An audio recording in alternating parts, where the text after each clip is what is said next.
We be live! Hi, everyone! Hello. Gotta come up with something new. I like it. No, I keep it that way. forgot to tell you, we were just talking before, like next week we're gonna have to do something else. We might have to do it on Monday or something, because I've got Oh. Australian Open final. It's gonna be wonderful. I don't know. I'm a bit of a tennis fan, so it might be. Okay. Yeah. We'll see. Let's discuss this off air. We'll discuss this. Are you a tennis fan? No. No. Yeah. I mean, You're a geek. Well, I shouldn't say anything right now. Never mind. I'm gonna. No. Well, obviously. Okay. All right. Okay. Good. You know. Okay, all right. Who knows? I'm sure you might have a reason. You might have your reasons. Yes.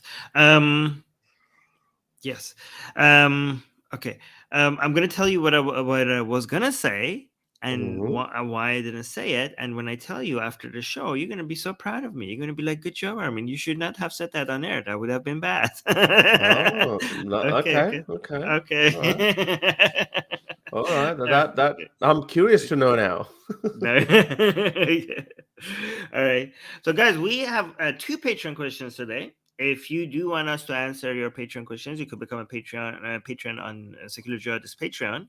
However, you should, beyond doing that, if you can afford it, you could support us in other ways, like becoming a Patreon on Harris Sultan's Patreon, or becoming a YouTube member on either channel, or using a PayPal link in the description of either of our videos. But if you are struggling financially, please do not support us financially. Just like the video, because that doesn't cost you anything except half a second. So just do it, okay? So I don't know if I should answer the Patreon questions first or go to talking about sex, because I want to talk about sex today. Sex? You want to talk about sex straight away? Yes. Should I talk about sex right away, or should I wait? Isn't it a bit too early for it? Okay, all right. Now, yeah, I don't know. Maybe let's have a warm up. Let's have a warm up by talking about sex. Let's talk about sex, baby. Yeah, right. Okay, let's do something. Let's warm up before we talk about sex. Maybe people are like, "Wait, what? Like, this is too much." So maybe, do you want to talk about something before we talk about sex? Because people are coming after us liberals with this whole sex angle, right? They think we're taking down. Who came not after me, like us liberal as a whole. Like, we are basically breaking the foundations of society by being so liberal about sex outside of marriage and not having any standards or any rules.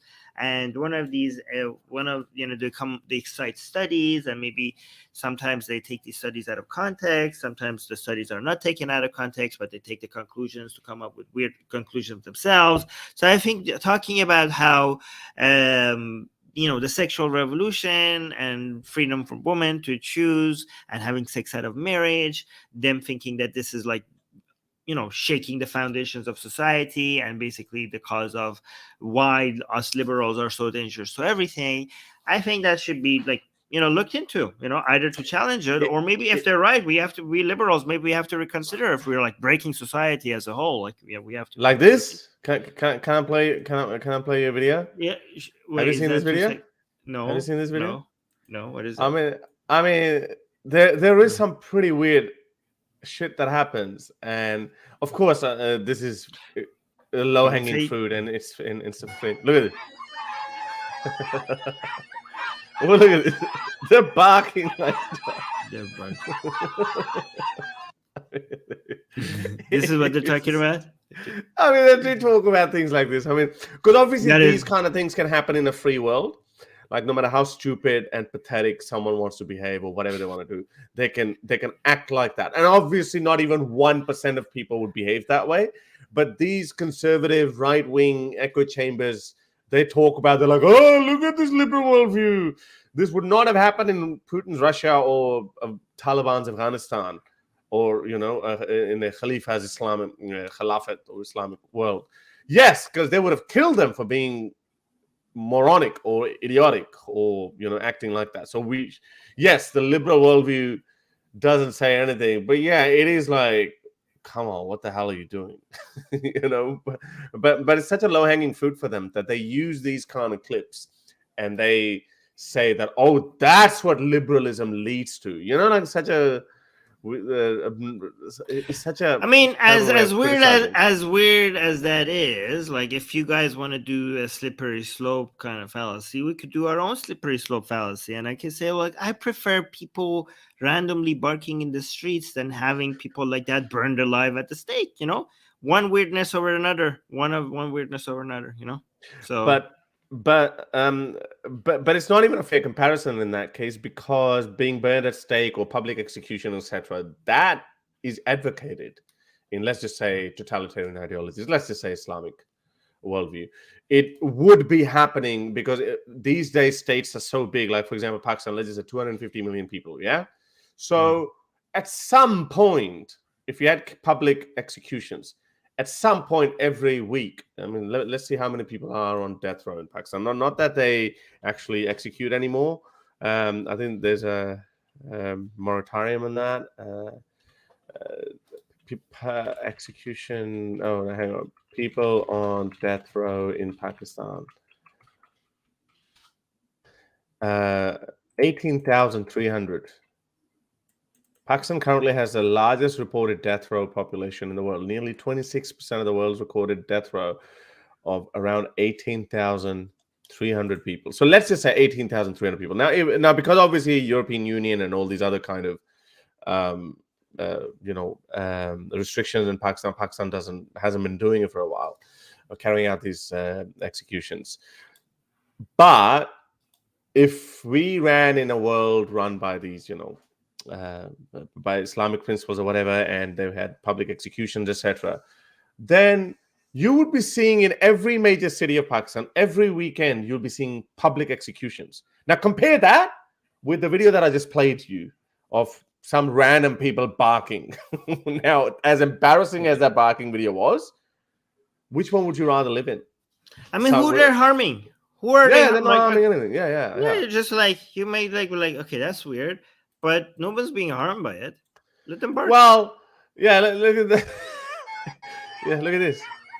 I mean, yeah, that's weird and all, but like they're not harming anybody. I don't know. Yeah, I know, but such a good point you made.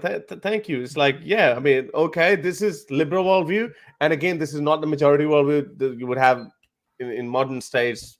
250 million people living in some Western country, or America's population 250. So you could see this every week or so in some part of America where some people are behaving like this. Okay, all right. As you said, as embarrassing as it is, it's not as bad as seeing people getting executed in every major city in the world or of your totalitarian country. Wait, look, people are actually barking now in our live chat too. Well, look, I mean, Prometheus. No, he likes that's no. All right, I don't know. Okay, so I don't know if this is gonna bore people.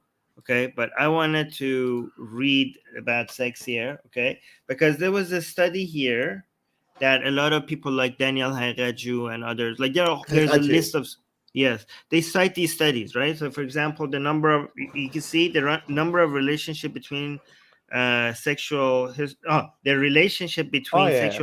and marital satisfaction, right? So you can see women, this is for women, the blue one is for women, right? So the more sex partners you seem to be having, you seem to be less happy with your marriage. Say less, more sex partners before marriage. So there's a correlation here, and obviously these people are just running with the whole correlation, therefore causation fallacy, and just going to town with that, right? So they're like, look at this. This is it.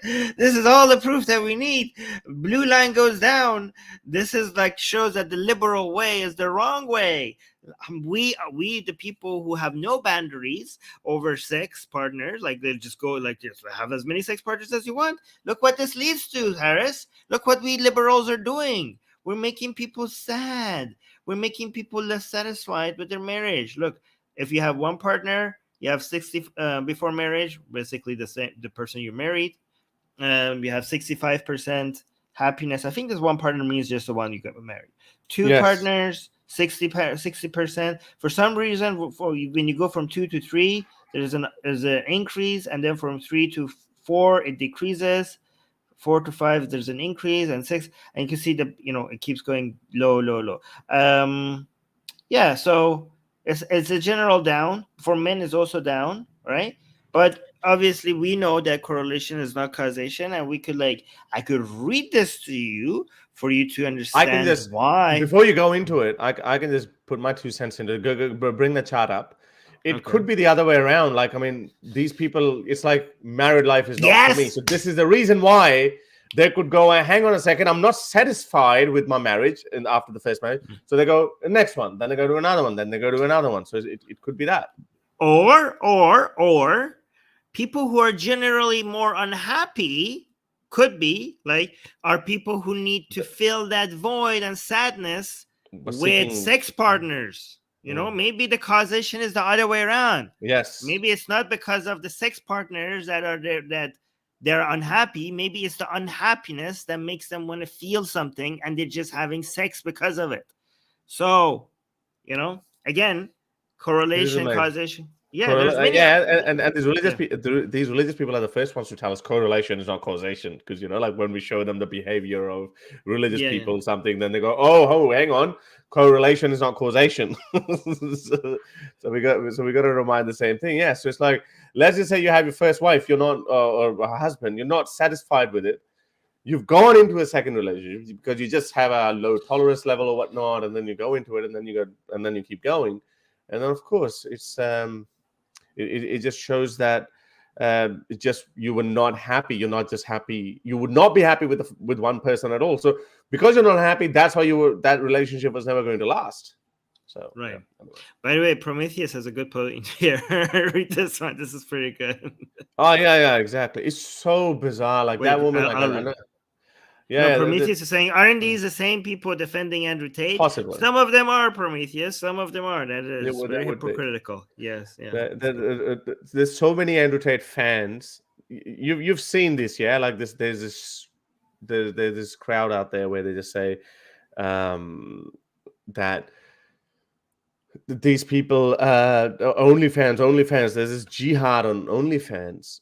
And they'll, at the same time, a lot of those people actually support Andrew Tate. I'm like, what the hell is going on? We live in a clown world, man. These people who are actually very anti-OnlyFans, pornography, etc., but they also speak in favor of Andrew Tate because there's a huge segment of Andrew Tate's people who are influenced by Andrew Tate.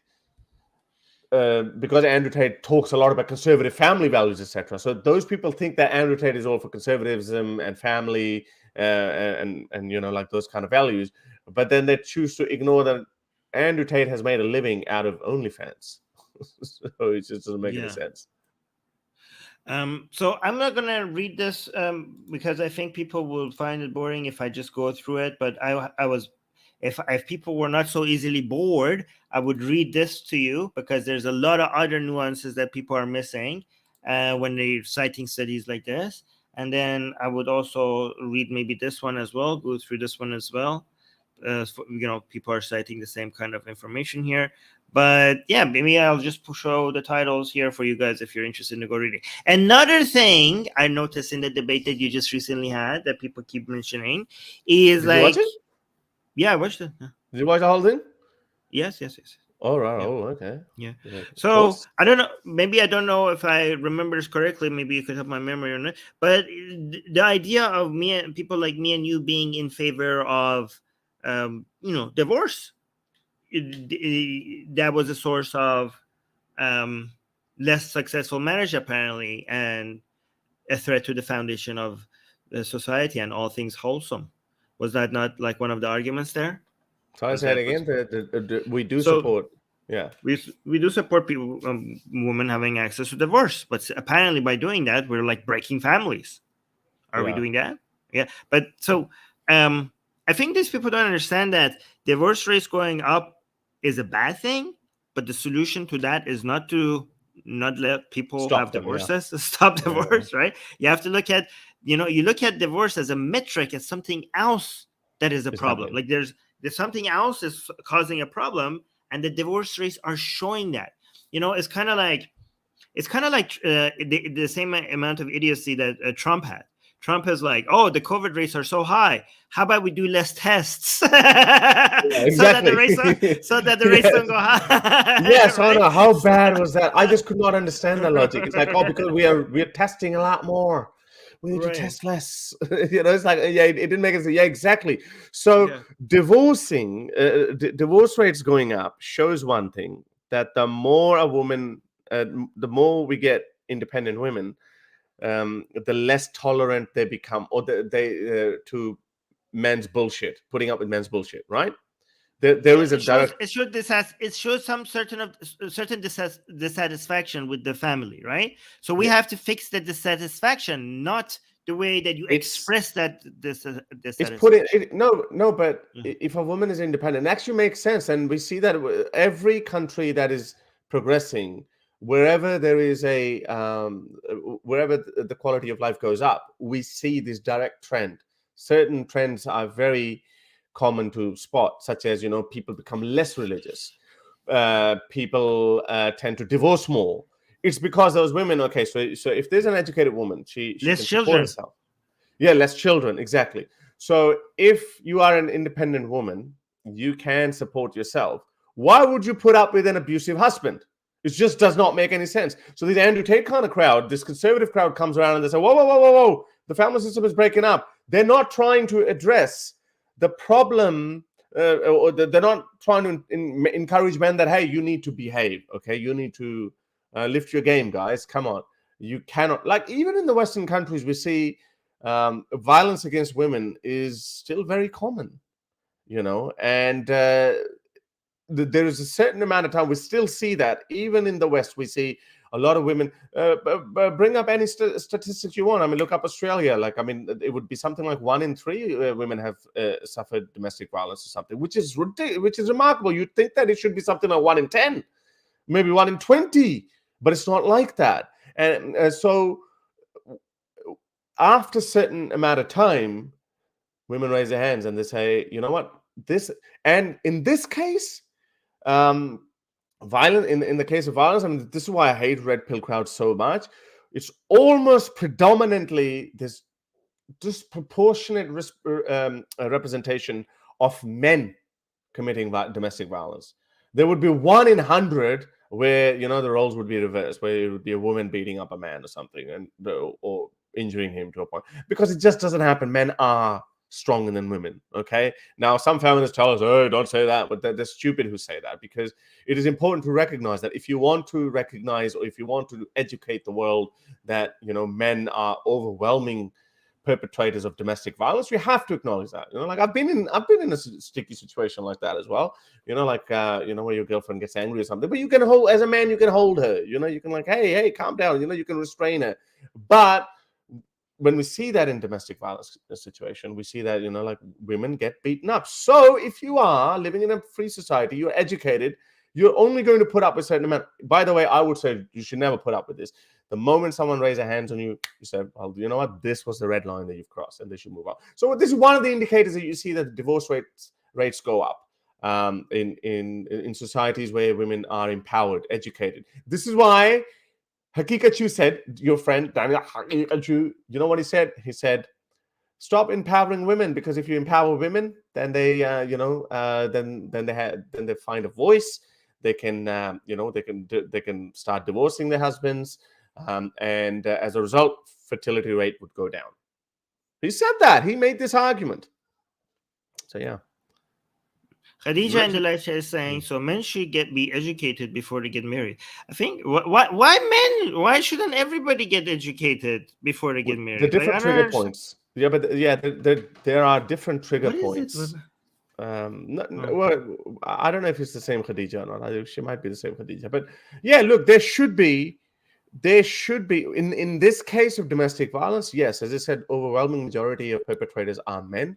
So mothers need to, or even fathers, boys should be taught. If there's any brainwashing that, if you want to call it education, brainwashing, whatever you want to, this is something that kids should be taught from very early on. I reckon the next generation would be far better, because we do have these helicopter parents who don't, endorse any violence at all in front of kids or on kids, which is a good thing. So I think this violence thing is probably going to go down. But then we also see these, these crazy Karens who just start shouting. Have you seen some of those videos?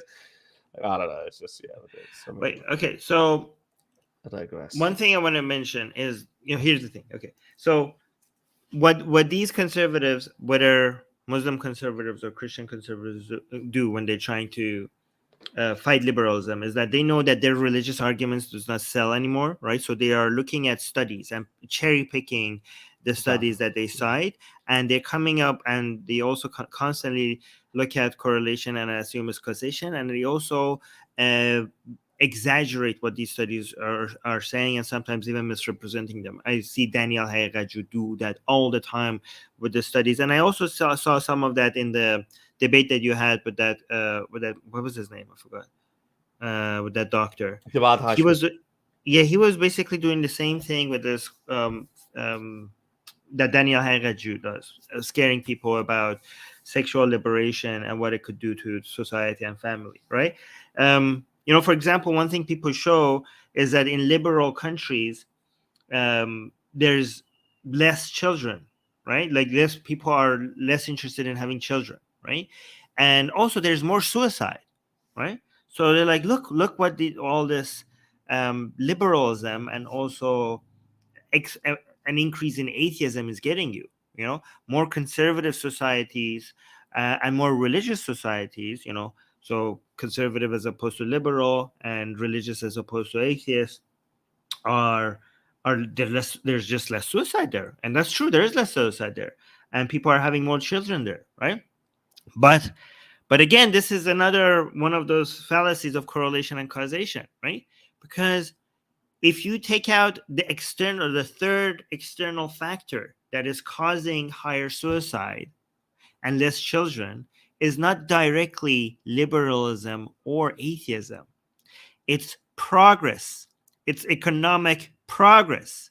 So even if you control for the liberal factor or the atheist factor, what you see that the more economically advanced the country becomes, right, they're going to have more suicide for some reason. And there's different theories for that, right? And they're going to have less children. Mind you, the deaths that you're going to get from suicide in a country that has progressed more is far, far, far, far less from all the deaths that is not happening because they are more economically advanced. So yeah, you're gonna see, for example, country A is conservative and backwards, and they have low rates of suicide, and country B is like more progressed and more economically advanced, and they maybe have twice or three times the rates of suicide. Okay, but country B is still, deaths from suicide is a very, very, very, very small fraction of how people die in a country. Okay, country B is still way better off in many other metrics, including survival. Different reasons why they survive and they don't die, because of the access to healthcare, access to mental care, access to many other things, access to clean water, access to better education, access to more money. They have better lives, So one reason why suicide rates might be higher, for example, in countries that are more economically developed, is because when people are not struggling, right, they find things their minds wander more, they have more negative thoughts, they don't have, and because there is a lot of lack of external pressure, their sadness cannot be attributed to something that they are angry at, and therefore it will be attributed to themselves and their lack of worth and their lack of purpose, right? So you don't want to solve suicide rates by increasing poverty. You don't want to solve suicide rates by that's a very good point. Imagine that we're not gonna get rich because our suicide rate will go up. How stupid is that argument? So that's actually true. That's a very good point. So let me try to steelman their position. So if they say, okay, well, look at these Western countries, they find another. So they're obviously economically prosperous countries. And then on the other hand, they say, okay, they also happen to be liberal countries. So Therefore, the suicide rate should not be high. So we have one more example that we could use. Okay, what about the Middle East? They're economically prosperous countries, but they don't have, the liberal values. So what's the data? What is the data? I know in the case of birth rates, fertility rates, yes, the number goes down through the roof. It dramatically falls down. I think in all of these Arab Middle Eastern countries, the birth rate is less than 2, way less than 2.2. If you look at Qatar, Oman, Saudi Arabia, UAE, or whatnot, the birth rates are like 1.3, 1.4, 1.5, something like that, which actually shows you. So when I show that to people like Hakikachu, then they say, oh, they're not real Islamic countries. That's why their fertility rate is down as well. But they would use them to support the case to support their argument when it comes to suicides. Hey, look, there's no suicide there because they're predominantly Muslims, and Muslims don't do that. So yeah, you're right with cherry picking of their arguments. Yeah, and also with children, right? So for example, even if you have two countries that are Islamic, even at the same level of like Islamism, right? The country that is more economically developed the people in there are going to have less children. That's what usually happens. Even if the Islam factor is the same, economic development is going to make people want to have less children for some reason or another, right? So this is not necessarily a function of a direct result of liberalism, unless you want to say liberalism leads to progress, and progress leads to less children and higher suicide rates. If you want to argue that, then sure, but then you shot yourself in the foot, because liberalism does lead to it, because that's good. Because there are some negative side effects, which is like higher suicide rate and maybe less children, but the positive effects are so much. You're talking about people coming out of poverty. You're talking about higher standards of living. So the positives outweigh these negatives by a huge margin. Yeah. And also these negatives are things that liberalism has a better solution to than conservatives. Like, for example, why is it a problem that a country is having low birth rates, right? Why is that a problem? Because if you have low birth rates, the average age of your population constantly increases, right? And then you have an old population that requires a lot of a lot of social benefits that the government has to pay for, and a low number of young population which are working and paying taxes. So if your average age in your country goes up, your tax revenue goes down, and the country's expenses goes up, because older people are expensive and younger people are the ones who are working and paying taxes. And that's why low birth rates are a huge problem to a government's budget. But guess how you solve that, guys? Tell me in the live chat. What is the easiest way to solve that problem when you have low birth rates in a country and your average age in the country is going up? How do you solve that? There's one easy answer. Well, you got to reward it. Tax benefits. You got to give economic. That's expensive. No, that's expensive. But rich countries have tried that. No, there's an easier way. Immigration. There's obviously immigration. There as well. you go. Bing, ding, There's ding, immigration ding, as well. Ding, ding. Yes, but who's against that? Conservatives. Conservatives, yes. I brought that point up in Hakikachu's debate, and he was like, "Oh, so you want to take advantage of high birth rate of Muslims because they're keeping the birth rate up?" I'm like, "Yeah, obviously there's an influx of human beings on their side, and there's and there's not enough people here. So yeah, there should be an equal distribution of people. But the problem is, there would be some people, low value people, I'm going to say that, depending on what kind of value system they believe in. I know I'm playing with words here. Low values. So if you have, let's just say, if you have two countries, and for a very long time, let's say if you have a choice to bring countries from people who have much more incompatible value system than people who are much closer to your value systems, and then you have a preference, should I bring people from country A or country B? Country A, people have a value system which is much similar to us, and then country B, people have diametrically opposed value system to our value system. Which country would you choose? Again, you would actually pick a country that I wouldn't be selective over countries. I would be selective over individuals rather than countries. Yes, but again, if you how are you gonna do this over individuals? You're going to vet them, yeah. So you're I gonna do vet skill them, yeah? based. Skill based is usually a really good vetting process. Usually educated people. Usually people will spend like a lot of time learning to be engineers or have specific skill set. You guess you can. But no, not really, because I don't know, but you still have to vet them. I mean, I think this is the argument that Sam Harris had with. That's the argument Sam Harris had with Mariam Namazi, if you remember that. It's like it would be a waste of resources. Listen to this point. It would be a waste of resources to ask a Hindu that, do you believe in child marriages? You understand that, but it would not be a waste of resources or time to have that question if you are importing someone from, let's say, a Muslim country. Now, fair enough. It may seem politically incorrect that, hey, why are you asking me this question just because I am a Muslim? Yes, because it is encoded in your doctrine that it's okay for a 50-year-old man to marry a 9-year-old child. So I'm sorry, this is intrusive and very, you might seem that this is what liberalism does. Liberalism actually is such a good system that it even feels bad about asking this question. It says, sorry, I have to ask you this question, but do you believe in marrying a 9-year-old child? And they would say, how dare you ask me that question? No, answer the question. But you would not ask this question to a Hindu. You can ask some other kind of a question. Do you believe in caste system, by the way? You can ask that question to a Hindu. I mean, the cost of asking a question is not very high, so you don't have to be selective over who you're asking it. You could ask it from even somebody who's coming from Norway or from Saudi Arabia. That's like, you can only ask 10. You can only ask 10 problematic questions, Armin.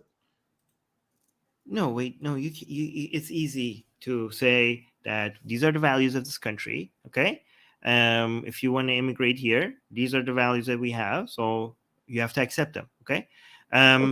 You don't have to be selective over who you're asking that, because the question, getting them to sign off on that is not like that high of a cost. But again, I'm not against having that. No, that's a good point. But I accept that. I actually accept that. That's a good point. That so we could have a generic 2025 questionnaire where, even if someone's coming from Pakistan or somewhere, we could have the caste system. That would actually give that's actually a good idea, because that would actually give them a feeling that you're not being singled out for your ridiculous beliefs. We are also putting Hindus through this. We're also putting, let's say, whatever beliefs. Do you believe in Chinese ancient traditional medicine? Yeah, there's a dogma over there that you need to use crushed tiger bone to cure cancer or something like that. I mean, in Canada, when you want to apply for citizenship and everything, when it comes to values, there's only one thing that they point to as something that we do not accept here. Everything else is a positive value, like, oh, we believe in equal rights, we believe in freedom of speech. These are the things they need to accept as a Canadian. Okay, so most of it is like the things that we like, which is also kind of suggests the things that we don't like. But there's more, like, if you look at the main thing that they want you to signal out as something that we do not accept here, right? And call it out specifically, is something that is practiced mostly in Islamic countries, which is female genital mutilation. Yes. So I mean, if you're looking at what Canada is doing, like, that's like they're not singling out the caste system. They're singling out mostly a practice that is mostly done in Islamic countries. So I don't know, but you do understand. Yeah, I know, and I think that's because optically, this is obvious. First of all, female genital mutilation is a lot more barbaric and it's more visual, right? Like, I mean, it has direct consequences. The idea of caste system, or believing that certain people are inferior to us, which is kind of which is kind of like a racism or classism, etc. But it's even like modern Indians, they might have had some conscious beliefs that, okay, well, this person belongs to a lower caste, I'm not going to sit with him. But he's not going to explicitly say this to someone. But again, I think that these are it's a good opportunity to, when you're interviewing these people, there should be a value-based vetting system as well. So yeah, I think there's nothing wrong with that. But you know who would be against that? Mhm. Woke people. Even the extreme form of liberalism would be against that for putting people through cultural appropriation, for example. Yeah. Okay. So here's the thing, though. I want to make sure a few points. When it comes to, I agree that there should be a value-based system, and I don't know, like, there's we have to talk about, are we talking about citizenship or like work visas or student visas? Like what? Yeah. So that's a whole different discussion, right? However, I'm not against having filters that checks for value, but but the education filter adjusts, like it's a filters for values as well. I'm not saying that okay, just leave it for the education like filter alone. I'm not arguing that. Add the value filter just to be a little bit extra careful, right? But more educated people are on average more liberal and with more values aligned with that makes a country better. So it's not when you filter in for more educated people, or not just educated, also skilled workers, right? When you open the door to skilled workers and educated people, you're not just bringing extra skills to your country, you're also bringing people with better values on average to your country, right? Also, I do think that a lot of ex-Muslims focus too much on terrorism as a threat. And I think that is the thing that grabs people's attention, and the news gets a lot of news coverage. But what right-leaning people or conservative people, when they are a threat more based on how much they are encouraging our rights being taken away, they're questioning democratic values, secular values, liberal values, and changing how people vote and how people think. They are more of a threat like that than terrorism. Terrorism is not that big of a deal. I know it's a big of a deal. It's a huge deal to the people that it happens, and it's tragic, and it changes people's life in that moment specifically. And maybe economically also it's a devastating. But overall, there are greater threats when it comes to religious people and conservative people, way, way, way bigger than terrorism. I think terrorism is more of a fear-mongering tactic. And I do think because the threats is mostly to our values and to democracy and liberalism and secularism, these values don't need immigrants to cross borders. These values are just spread over, I don't know, YouTube, social media, books, podcasts, and stuff. So I think the filter, like if we want to go into battle over fighting for these, like you could see American conservatives, we have young white people born in liberal households, white boys that are saying like, oh, I'm a Muslim now because Andrew Tate is a Muslim now. Like, oh, they're coming out and saying Islam is right about women, right? They were born in the United States. They never even met a Muslim in their life, some of them, or they were never friends with them. And now they're like, oh yeah, Allahu Akbar, Islam is right about women. So you don't need immigrants to cross borders for these crappy values to spread. So I think like we need to, and given that, another thing is that immigration actually might help us when it comes to fighting these ideas, because when you bring Muslims to liberal countries, we have better access to them. And when you change the minds of Muslims in Europe and North America, they also have more of an impact back at people at home than we might have access to them, right? So like we might have less access to, I don't know, people in Saudi Arabia, but if Saudis come to Europe, then we have access to them. So in this battle of ideas, that actually works in our favor. What do you think? Yeah, I agree. I do agree, but I understand that terrorism itself is not the biggest concern. Obviously, I mean, more people die in car accidents. More people probably die in plane crashes than they die in terrorism. I actually don't quote me, but don't quote me. Is it true? It could be more true. People die in car crashes than terrorism. Oh no! More people. Well, that's definitely true. But more people die Yeah, more people die in air crashes than in terrorism. Depends on what you are talking. Okay, if you include Iraq and Afghanistan, then no, maybe not. No. I'm talking about countries where, with stable countries, for example. I mean, they're not war zones. Probably you're right. I could check. I wouldn't be surprised if that's true. But the bigger fear here is, why do countries invest so much on anti-terrorism or counter-terrorism? Because it has a lot of excuse me, indirect consequences as well, because there could be one terrorist event. The loss of life may not be as much as there would be investors' confidence, intangible damages to the economy, etc., and the overall fear, the overall mood of the society. So that's why terrorism is taken more seriously. Then it's not just hang on, I need to clear my throat. It's not just, we can't just look at it in terms of body count.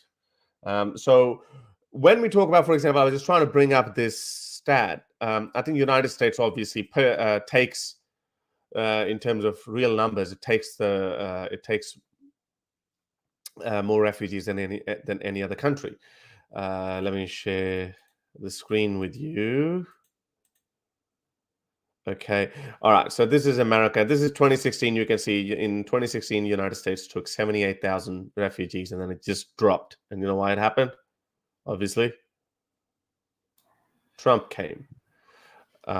So this is refugees or immigrants? No, this is refugees. This is refugees resettlement, right? Just refugees. Okay. Now, with refugees, obviously, they're coming on other grounds. They're coming on humanitarian grounds. So there's no skilled migration or anything. This is a fairly... And then the number stayed low here, 2020, 2021, because of COVID, obviously. And it's going to pick up again.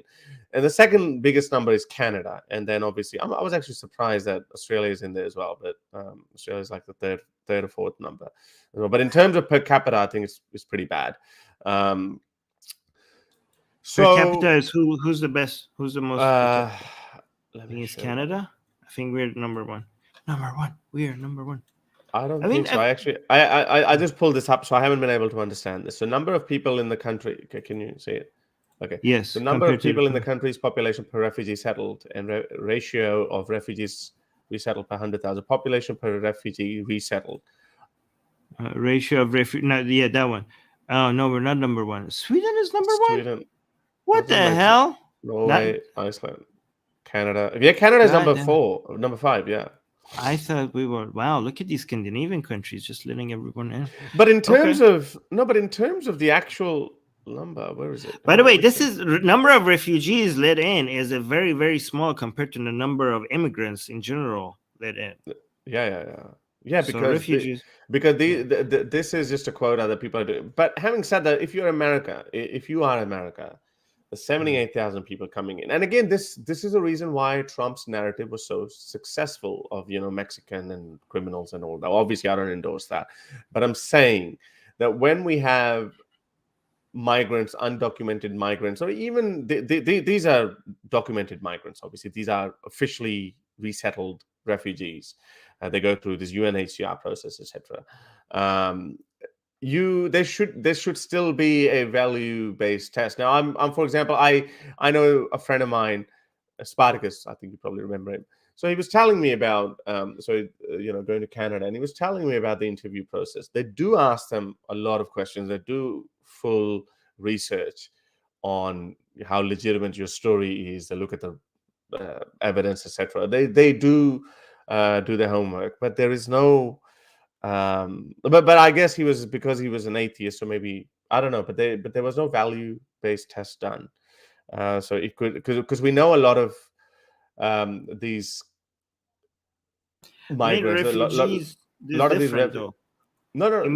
Skilled like worker visas and student visas and refugees. Like refugees, it's hard for you to do it. Like they're like, oh yeah, they're gonna kill me, and you have verified that this person needs a safe place, and you're like, okay, but your values are wrong. I think like when it comes to refugees, there's a little bit less No, but strict how when is it that comes to going to values. sell? No, but that is a moment of concern. Yeah, that's what Yeah, happened in but Europe as well. I you mean, can never be 100% safe, though, you can right? never be, So of course, but you can do your best, right? And yes, when they come here, they're on permanent residence, so they're not going to become a Canadian or whatever citizen immediately. So for 5 years, you're going to remain permanent resident. And I reckon if you are messed up, you're probably going to mess up in those 5 years. So after 5 years, you get your citizenship. Well, because you and I, we both agree that we can't cancel citizenship. We just can't. And yeah, we've spoken about it if you want. for So me, yeah, I for think even in that case, I think yeah. people need to do a value-based test. I think it's very important. You It's can't be letting difficult. in. See, I know it's okay, difficult, but I know that these people can lie on the questionnaire as well. I get that, but I think yeah. this could be I used think against them as well. so I think when it comes to refugees, there's such a small percentage of the people coming in, right? And I think like bringing in refugees is a humanitarian agreement that all these countries have signed off to, right? So they when it comes to the United Nations agreements, is that when people are in need, they need a safe place, and there's war somewhere, it's the responsibility of member countries of United Nations to provide a safe place for people who desperately need a place. And there's certain numbers that people throw around, right? So, and I know there's going to be a cost associated with that. There's sometimes you're going to let people in that are going to do certain things that people are not going to like, right? But again, every decision we make in this liberal world order that we have is going to have some side effects that are negative. But we have decided as a civilized international community that the benefits are far outweigh the cost. Like the cost of not having this mutual responsibility to our fellow human beings is higher. Like we want to be a place where we try to figure out how to make these happen rather than like be sense. I'm not saying you're saying that, by the way. You're just saying we need to do a better job in vetting people. But I think these countries have been trying. Like I know Germany, Canada, they have been trying. It's just very difficult to. It's much again. That's why it's much easier with immigrants, with skilled workers, right? Because the education and being skilled process that kind of not completely, but filters out a lot of bad apples already. So it's easier to do that when it comes to allowing in students and work as skilled workers. It's a little bit more difficult to do that with refugees because you're allowing people in that are not here because of their skill or because they're here to study, but because they're in need, and you don't have that many ways to check if they're going to be a problem for your country. That's why it's the right leaning person's red meat, because they're going to know that these are the people. This is why they're not going to go after many immigrants that are coming in with work visa, because they know they could find these bad apples in these refugees, and they could question this whole entire allowing in foreigners by finding and zooming in on certain people who have done questionable things in the country. Even though if you look at the rates of how problematic the refugees are or immigrants are as a whole in the country, is pretty much at the same level as the people who lived in those countries. Like, so for example, a lot of people in this country like, oh my God, these immigrants are bringing crime. They're bringing crime. But if you look at percentage wise, the number of people who commit crimes compared to the immigrants that have coming in is basically sometimes the same as the people who were born there. And sometimes it's even less. Less, Many times it's less. Yeah. Yeah, but immigrants is not a problem. I think it's the refugees one, because again, this is unplanned. For example, what happened in Syria, what happened in Afghanistan, what happened, and there's another side of the argument that, hey, you wage wars on these countries like Afghanistan, you caused this chaos in Syria, so therefore you deal with it. But that's obviously not a workable solution. I still reckon, let's wrap this up, but I still reckon that a country still has its first and foremost responsibility is the welfare of its own social fabric. And if you are bringing in a lot of migrants, if you add a vetting process, even though it's on humanitarian grounds, because there's always someone who needs help.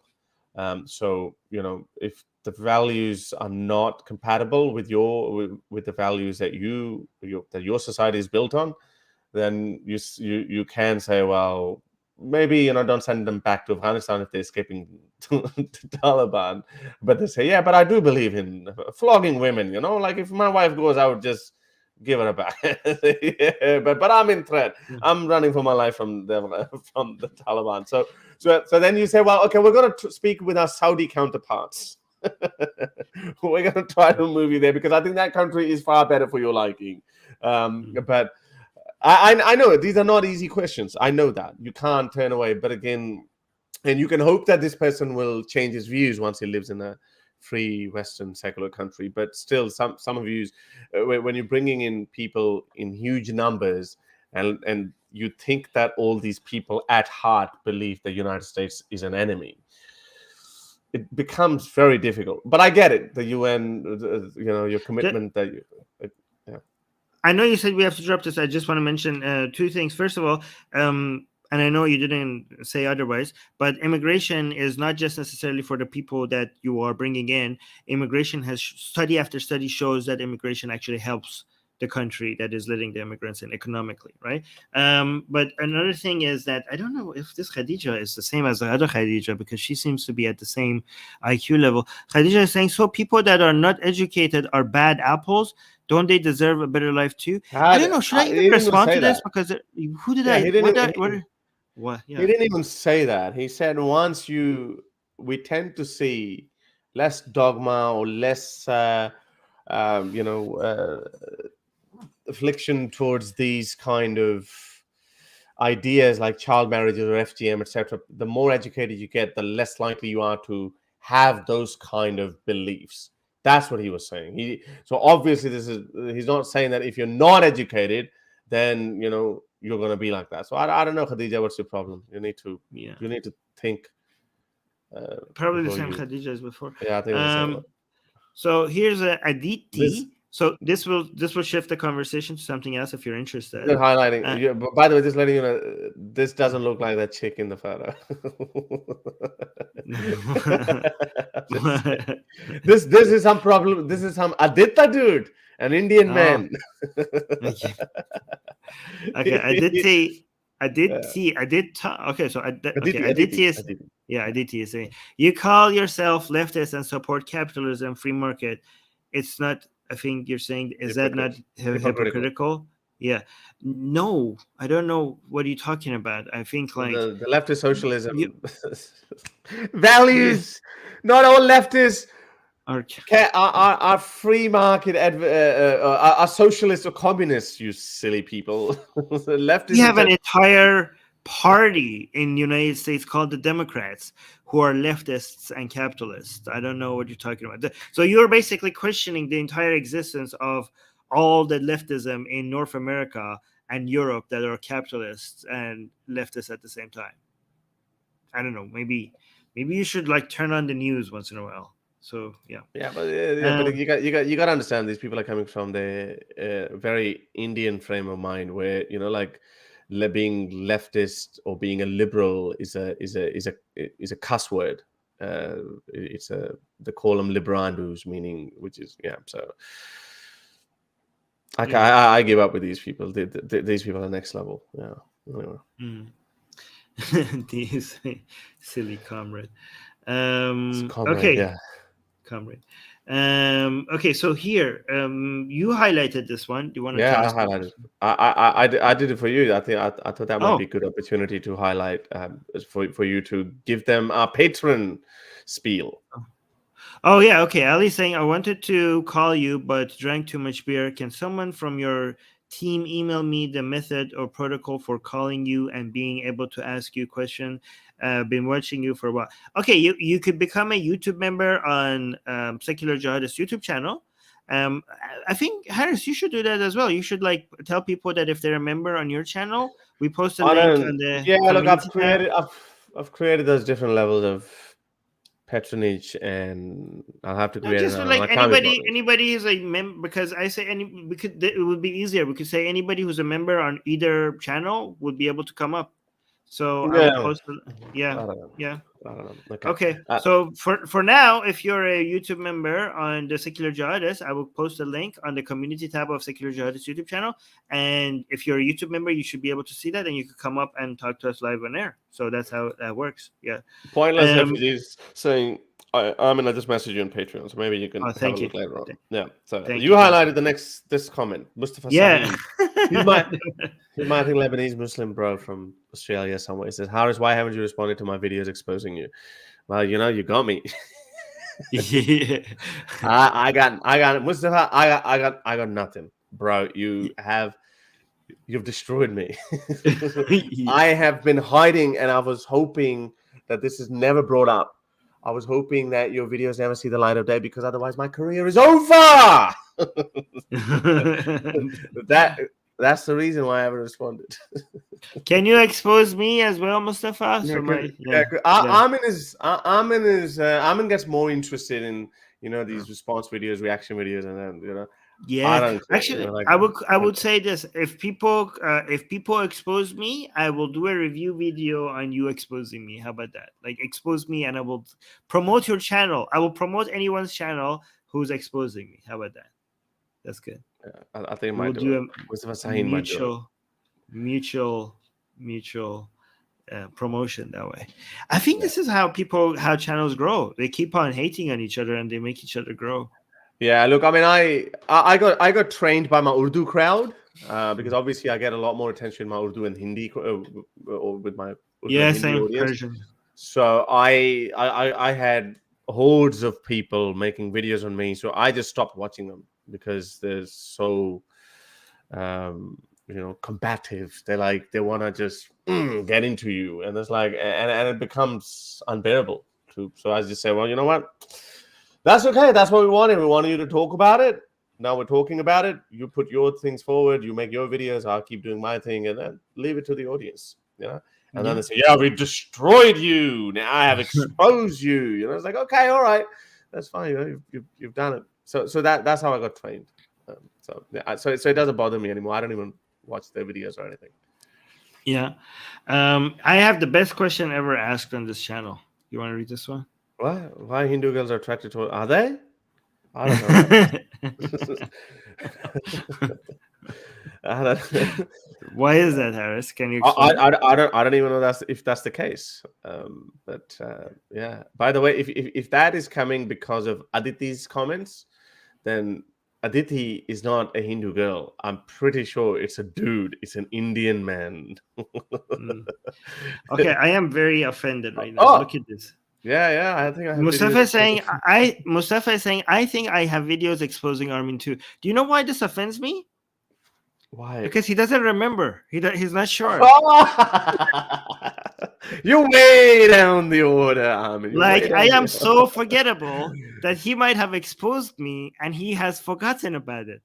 That's a second-hand insult, Armin. That's an insult. That is very Mustafa.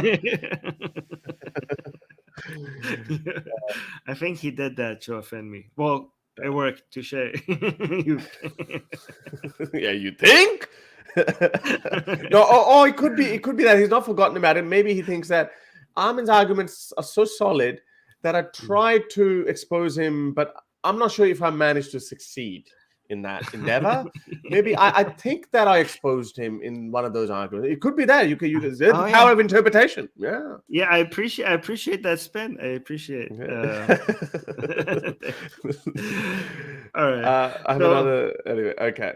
Wait. So we do have to answer one. Yes, I haven't even read it. I've only seen that on Twitter. People going nuts, and people saying we have to. I don't even know what we're talking about here. Hold on. Wait, no, not like that. Share screen, Chrome tab, Al Jazeera. I'm going to trigger people who don't like Al Jazeera, by the way.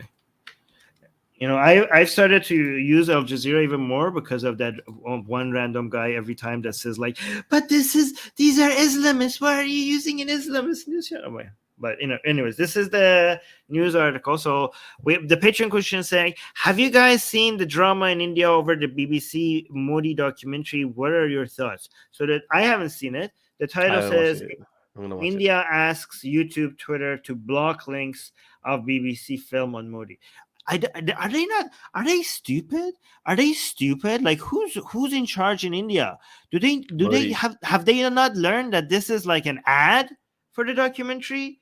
Do they not know that this is the, like, people who didn't know about this documentary are now going to really want to go see the documentary? Like, I didn't know about the documentary. Now I know about the documentary. Now I want to watch it. Like, why are you? Yeah, but why would you advertise it if you don't want people to see it?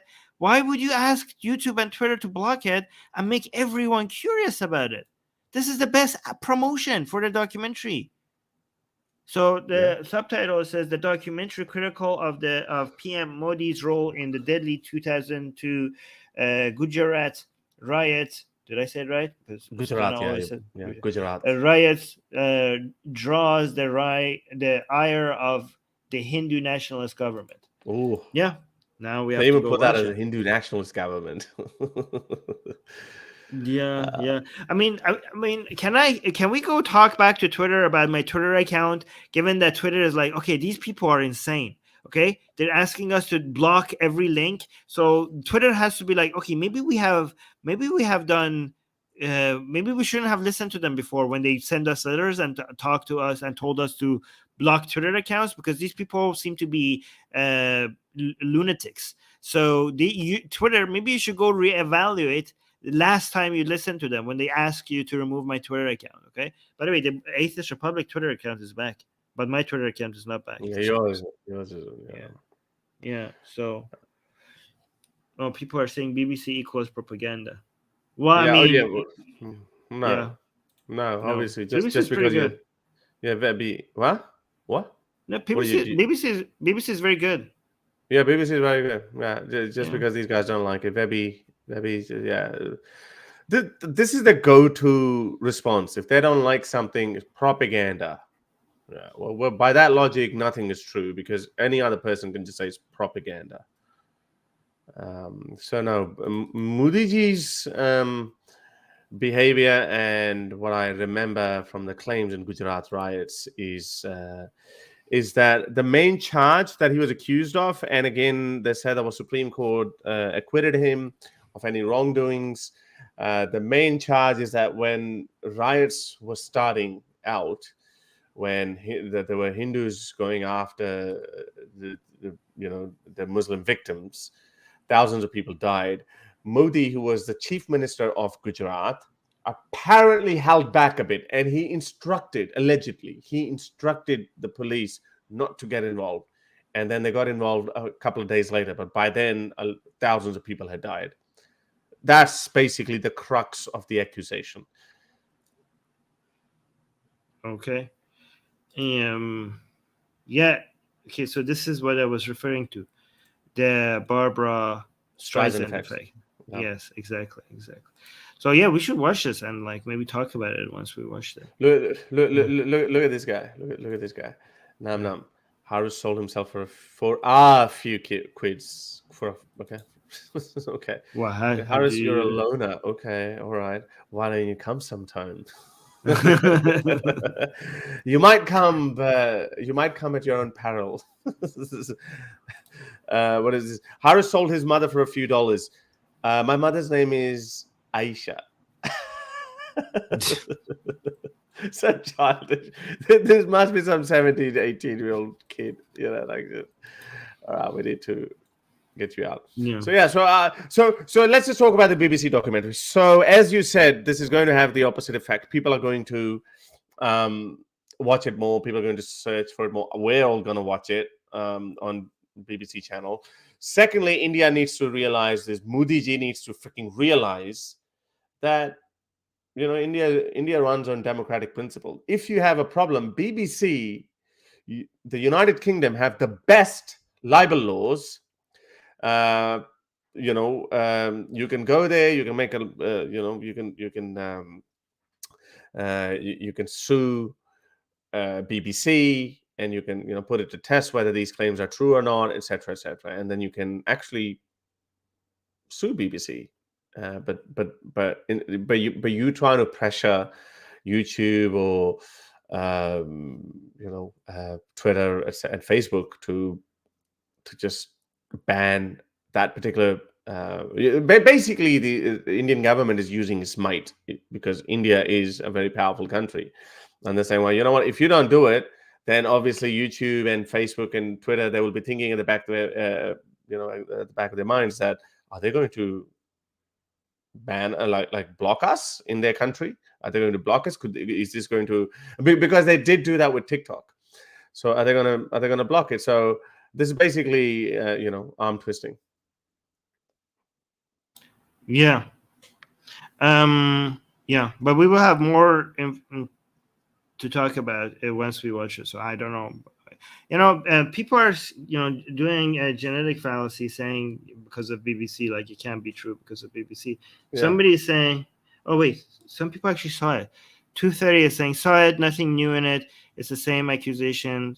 Jack Straw has been giving interviews to this Indian media regarding the same. Sunak has defended Modi in Parliament. Okay. And somebody saying, I mean, BBC is the mouthpiece of the British government. It's not. Oh my God. If the BBC was the mouthpiece of British government, why does it constantly attack the British government? And also, Vebi, how stupid you are. This is how stupid you Indian brainwash people are. If you're saying that Rishi Sunak, British Prime Minister, has defended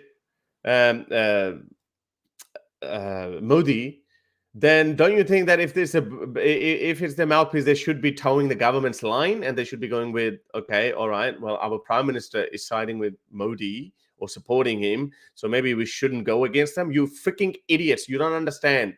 Countries like Britain, countries like Germany, they have very, very transparent processes. You can't. If let's just say there is an instruction going to them by a British Prime Minister or Defense Minister or something to a BBC chief executive or something that, hey, we want to manipulate the Indian elections and we want to malign Modi ji, so make an anti-Modi documentary. There would be some whistleblower because there are so many processes, checks and balances in place. There would be a whistleblower within BBC who would actually leak that information or leak that email or something like that. It would happen. So, you people are so freaking stupid because you're so into hero worshipping your leaders that you just can't. This is your best argument. La la la. This is what Andrew Tate followers say as well. Propaganda matrix. And this is what you guys say as well. So if this is your best defense, it's not going to convince anyone. Aditi is saying, why do they not make a documentary on the Bengal genocide by British? There are many documentaries. Yeah, what are you talking about? There's many documentaries about that. I mean, there's a couple at least. I watched a documentary about that a while ago. I have a question.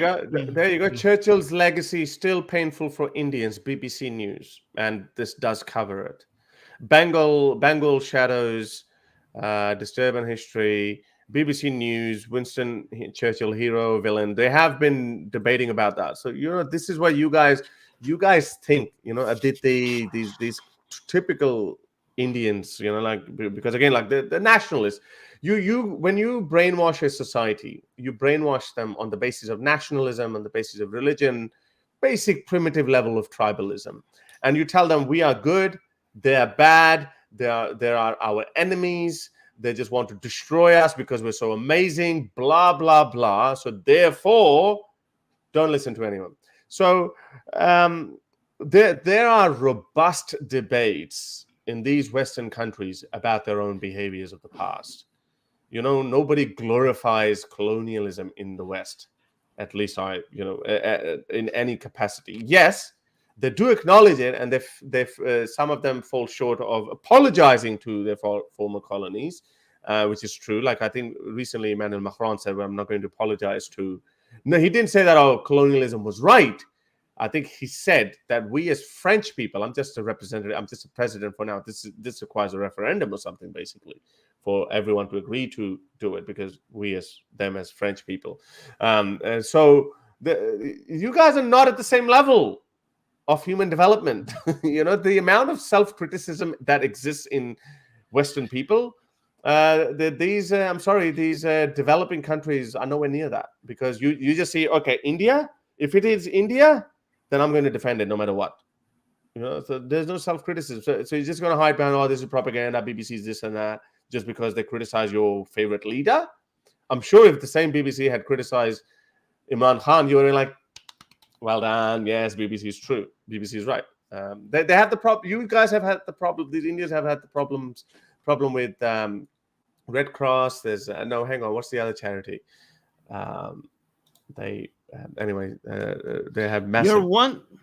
She or he is one Google away from these answers. Yeah, they're not, because they're conditioned.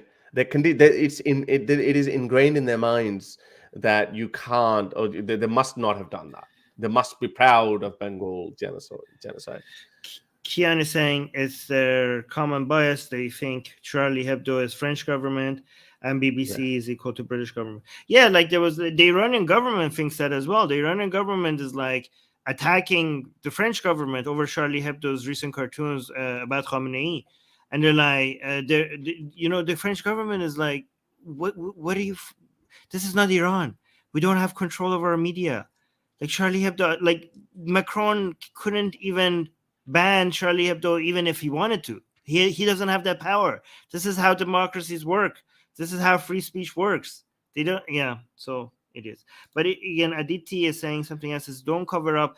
I don't know where your mind is broken. These guys are so your mind is broken. These guys are so stupid. Look at this. There is feature. All you idiots are only one Google searches away. Look at this. Kashmiri Hindus on edge after resurgence of targeted killing, BBC News. Now, if you want to, Kashmir Files, forgotten tragedy or an attempt to rewrite India's history. Okay, so they obviously there's a debate on that, and because you want to say the genocide that they call it. It's, by the way, I think, Armin, you probably know it better. The definition of genocide obviously varies a lot. And even forcing people to relocate, that's considered genocide as well. So I think the number of people is disputed. And that's why, for example, it's a big issue, like Armenian genocide as well. So some countries don't even recognize or whatnot. Well, Turkey is the only one that doesn't recognize. But no one shuts down this conversation whether that genocide happened or not. I actually personally believe that it did happen. But Kashmir Files, like the movie that they made, that wasn't a good attempt at that, because if any credibility that they had on that claim, that was a propaganda video. It's like when Pakistan makes a movie on the like there was a movie called War, Var actually was, but they played with the words. Var means attack, and they spelt it like war. So they're showing their hero, brave soldiers, and that's a classic propaganda video, a movie. And people in Pakistan are loving it. And I know it raises people's collective sense of nationalism and pride and all that. And this is what you're falling into. This is the same trap you guys are falling into. No one is denying that. So yeah, you are one step away. You can literally put this Kashmir Pandit genocide BBC, and you'd find lots of documentary news stories by the BBC. Like they don't even care about your responses. They just like they just have their lines and they just repeat them, and they just like say the line, ignore your response, and then say the next line they memorize. Like there's no response. Like there's no response to the challenge of the first claim, because it doesn't matter what you say. They just throw it out there and they go to the next one. Like don't you? Yeah, for example, yeah. So Aditya is saying, don't cover up West human rights. They does most worst things. They do. Yeah. Well, like what? But like what? I mean, I have covered them. I have covered human rights violations. If you talk about Afghanistan war, Iraq war, if you talk about all of that, Cambodia, we have spoken about it numerous times. Yeah. We have spoken about this numerous times, and you can't look at West South America. You can't look at West collectively as the same as well, because there's a big part of the United States in that. You can't separate the Scandinavian countries from the West, but they are Western countries. So it's just I don't know. These guys are just I don't know. I give up sometimes with their tunnis. This is why I call them tunnis. Yeah, but like it's amazing how it seems like you're talking to a wall. Like they're as good as bots, because they have memorized for certain things that has been fed to them, and they come and just repeat it like parrots, and they don't really care what response you have, and they're not engaging with you in your responses. They just jump from just repeating those claims, and they're not even listening when you're responding. So stupid. Stupid. And again, it's so whataboutism. Had they not done it, let's just say if they haven't covered some other topic for whatever reason, that still, by virtue of that still doesn't mean what they're saying about Modi ji is automatically by default false.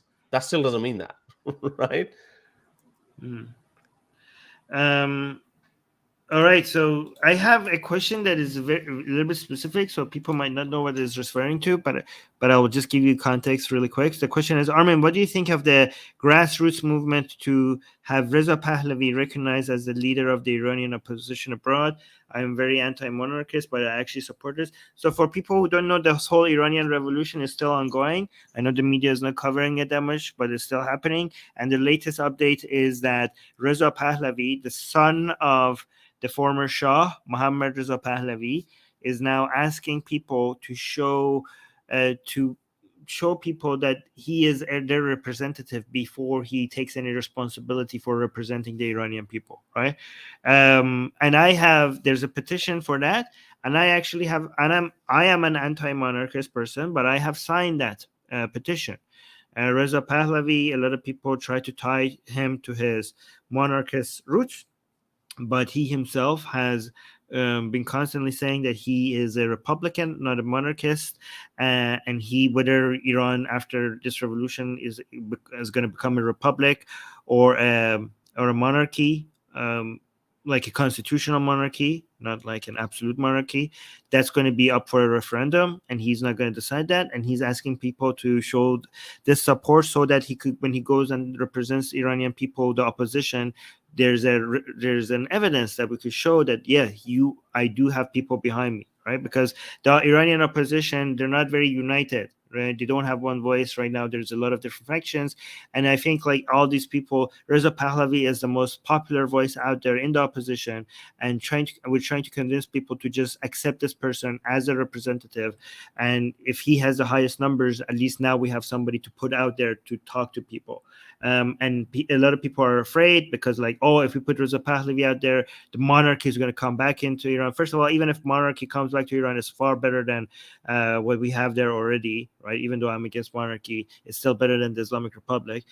Third, first of all, but second of all, it's not. Reza Pahlavi himself is, just because he's the son of the previous monarch, doesn't mean that he is necessarily a monarchist himself. So that's why I support him. I am right now, with the information that we have, that might change in the future, but right now I'm in full support of Reza Pahlavi and his petition. Yeah, I don't know, but don't you think that would cause more problems? You're replacing one devil with another? No, he's not a devil. He's not a monarchist. Like, he's not this. He says that he's not. We're not picking him as the leader for. Right. We're not picking him as a leader at all. Like, there's going to be elections. There's going to be, after the revolution, if this regime falls, there's going to be a referendum to pick the type of government, and then there will be elections. Right now, we're just accepting this guy as a representative, just so as a leadership of the opposition, not for the leadership of he himself says, like, this is only temporary for this period of opposing the Islamic Republic. The leadership selection is something that we have to do after. Yeah, of course. Yeah. And he's not a devil. Like, he is very, very much into secularism and democracy and liberalism. And I misunderstood that point. I thought that they're saying that, okay, replace the current system with monarchy. No. I don't think that people should connect him to the monarchy just because his father was a king. That doesn't mean he is necessarily going to bring back monarchy to Iran. He himself has said multiple times that if he had to choose, like in the referendum, if he had to choose between a monarchy and a republic, he personally would vote for a republic.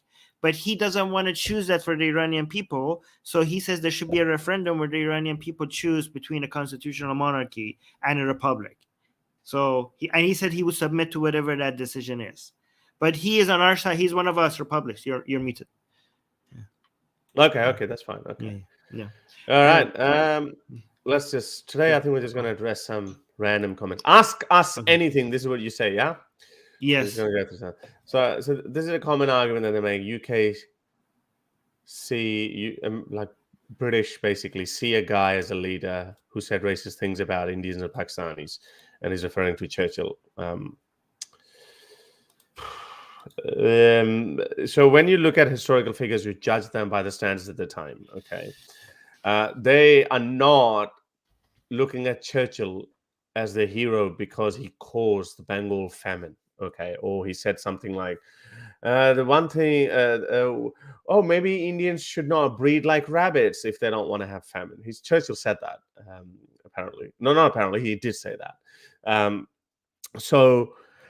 When those quotes are put in front of ordinary British people, they don't say that, oh, yes, he was right on that. Okay. I always give you the example. Abraham Lincoln, a lot of people respect him. Barack Obama said, thanks to Abraham Lincoln, Barack Obama became the president of the United States.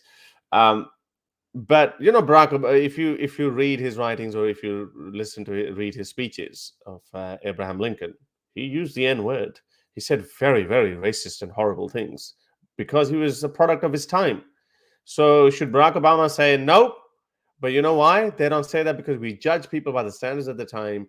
And then we look at it. Okay. And again, Churchill is, I'm not a fan of Churchill, by the way. What I'm saying that they see him as a hero. They see him because he saved them from the Nazi Germany's. That's what Germans, yeah. That's the won the Second World War. That's why they see him as a hero.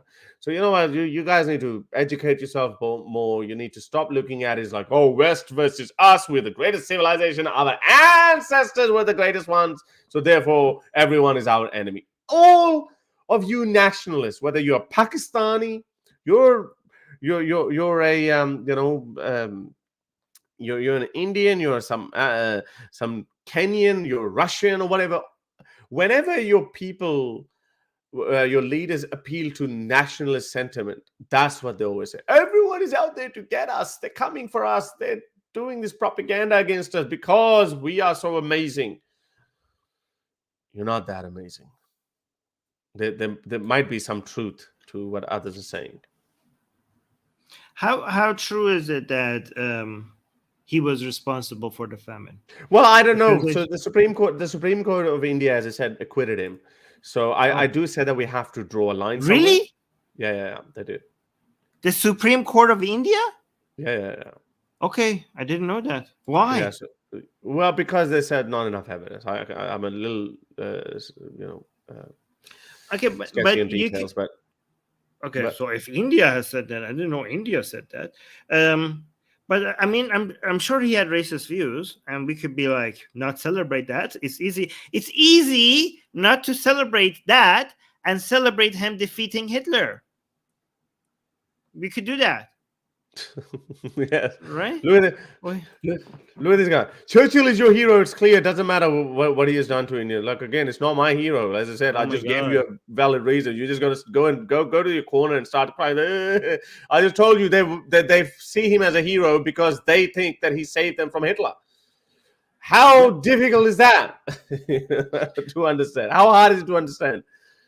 Yeah, for example, I think religious people can't, a lot of them don't understand that we do not look at the people that we admire some of their actions. We don't look at them as saints because they have prophets and saints. So when they admire somebody, a lot of times they see them as holy and celebrate everything about them. And they don't understand that us non-religious people can be very selective. Well, hold on. I think they don't understand that us non-religious people can be a lot more selective about an individual. They're like, oh, this guy did a good thing. I'm like, oh, that's your hero. Like, no, I just said he did this good thing over here. That doesn't make me my hero. But yeah, so like that, what was that? Yeah, this is how the conspiratorial mind works. They're thinking that, oh, they're not showing the article. What freaking article? Just paste it What here. I'll just article? click it. We'll just bring it up. And Oh we'll my just, god. would you then apologize that, oh, okay, maybe they're not working on some agenda or getting paid by something? Like, what is wrong with these people? This is how their mind works. Like, if they don't get anything their way because they're so Yeah. close to understanding anything, they actually start thinking, oh, there must be conspiracy. They're sitting there to malign our great India, our great leader Modi ji. Just put your freaking, just paste the link in my in the comments in the chat. So And we'll bring it up. We'll go through it. What are you talking about? people are saying, how do I not know this? I have not done enough research. You don't understand what I'm saying. You're maybe too stupid, because I know this line. I know that church. Yeah, They we've say heard that this. church. Yeah, I've heard this a million times. Okay, but the thing that is questionable is the details and the necessity of what he did. It's actually somebody, who is this? This guy. Who He's said, so Armin, stupid, go this do guy. more research. Like here, somebody said, Armin, please research a little more. No, you need to do a little bit more research, okay? Because if you actually do a little bit more research, you see that this narrative about Churchill, it's actually a little complicated. Again, I'm not saying Churchill didn't do anything wrong. He probably did, okay? But once you research a little bit more, you get a bit more skeptical about both narratives on both sides, and you realize that this whole thing was a complicated thing. Even apparently the Supreme Court of India doesn't seem to be certain as you guys are. A lot So of you may, yeah, a lot, you should do a little with bit of research. a lot of people Yeah. have said that the Supreme Court kind of buckled or something, Yeah, but again, I'm not claiming knowledge, right? I'm So not claiming that either. Yeah. By the way, let me say that I'm not disrespecting Supreme Court of India either. I'm not saying that that's true or not. But there've been a lot of questions. I used to follow it. I'm a little sketchy on the on details. Yes, but there were a which is very lot detailed. of people who have reservations against that judgment. So yeah. Okay. Okay, so I got it, Shravan, so it was about something else. But I saw a video by a channel called Gustav Voltaire that looked at this whole Churchill thing, and now I'm skeptical whether he was right or wrong. So I don't know. I'm not claiming anything. I'm just saying I'm skeptical, right? Yeah, but for these people to understand that reason alone is not enough for them to totally disown him. This is the same mentality the wokes apply. They say, okay, well, bring down these statues of people because they used to do something which was kind of okay by the standards at the time. You can't judge people by today's standards. Then you would have no heroes left. None. Zero, zilch. Nada. Even Are you sure? I'm sure you might be able to find some flaw. You can find problems with Buddha's character as well, Gautam Buddha as well. So Shravan is saying, guys, Supreme Court did not say anything about Churchill. We're not talking about Churchill. We're talking about Supreme Court acquitting Modi. What the hell? Oh wait, I'm confused as well then. Never mind then. Oh, do you think that I was talking about Supreme Court? Yeah, I said Supreme Court about Modi. Modi. Okay, Modi. Okay, I was confused. Sorry. Modi. All right, guys, I posted the link to people who want to talk to us live on air, and it's on the community tab for Secular Jihadists YouTube channel. And it's for members only, so you have to be a member to be able to come talk to us live on air. Mir Jalal is saying, what do you think of Masih Alinijad's interview with Jordan Peterson? Do you think that such things might make her lose support from the left? I haven't watched it yet, but yeah, it might, but it shouldn't, because Masih Alinijad needs to be on anywhere that gives her a platform to bring attention to this. So I don't falter for this, but yeah, it might make her lose some support, right? Aditya is saying, just say I'm a Western dog. Just say you're a Tunni. Just say you're a Tunni. Just go with it. Our ancestors were the first ones to invent, Vimanas and all that. Just go with your bullshit. People don't buy your bullshit. Okay. Yeah. You can imagine, what kind of picture do you get in your mind that who would that be better? Getting triggered, getting charged up over something. These guys are drunk on their nationalist piss. Basically, that's what it is. Kamisama is saying, as an outsider, I think Modi is a great leader. India is developing under his rule. Pakistan doesn't have such leader. To be fair, Modi economically, I think, is making good decisions, and political alliances with other countries, he's making good decisions. It's just this whole right-leaning culture war, religious right-wing Hindutva support that he has, that is the main problem that we are having an issue with. But a lot of like, as a capitalist, I think I like the direction where he's trying to take the economy of India. I think I like that. Yeah. I think he's a good leader. But let me tell you, I made a prediction a couple of weeks ago that we would start seeing, because as India become more and more, it becomes liberalized and becomes more and more modern. These things are not conducive for any modern state. For this natural alliance for the Western countries to ally with India against China, they would not be able to ally themselves with India if there are going to be these human rights abuses and this bigotry on the scale against Muslims, the one that we fear that's going to happen. So I think Modi will start saying, I think post-elections, I think we will see different Modi. We will see Modi who would actually start saying, oh, Hindus and Muslims are brothers. He doesn't give these calls out frequently. Or as frequently as he should. He doesn't do that. And you're right, as far as the economy is concerned. I think look at him. People are saying I'm wrong, though, in the live chat. No, I think that his detractors are not really right. This is Times of India. But look at this. So this is the GDP growth rate, since 2011-12. This is when Modi came. It kept going up and up. And then it went down a little bit in 2018-19, just before COVID. But then obviously COVID happened. So then recovery started. So India is back on track under Modi. So the economic issue is not really. So India is doing all right. Modi is doing all right. It's just this parroting of these right-wing ideas that he doesn't do himself, but his second-tier level politicians, the kind of dog whistling that they do is just heartbreaking. Yeah. I mean, I've seen a lot of really positive predictions for India's economy.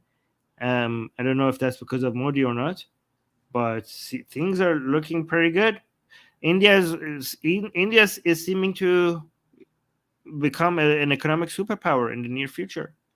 So there's that. Yeah. Well, it's already the fourth. Is it the fourth or fifth largest economy, and it's going to be the third largest by 2050. So yeah. No. People are not agreeing at all. Okay. I think a lot of you who are anti-Modi are just leftists. So you have leftists. Maybe that's the reason why you like leftists, like economic leftists. So I think maybe that's why you're disagreeing with me and Harris on this. I'm not sure, though. Well, I'm not an expert either. I'm just going by, these kind of news articles. I will look more into his economic policies, and we'll. Yeah, I know what Mir Jalal is talking about. Mir Jalal is talking about the demonetization, which was a disaster, but that was only one thing, MJ. Yeah. But yeah. So anyway. Yeah.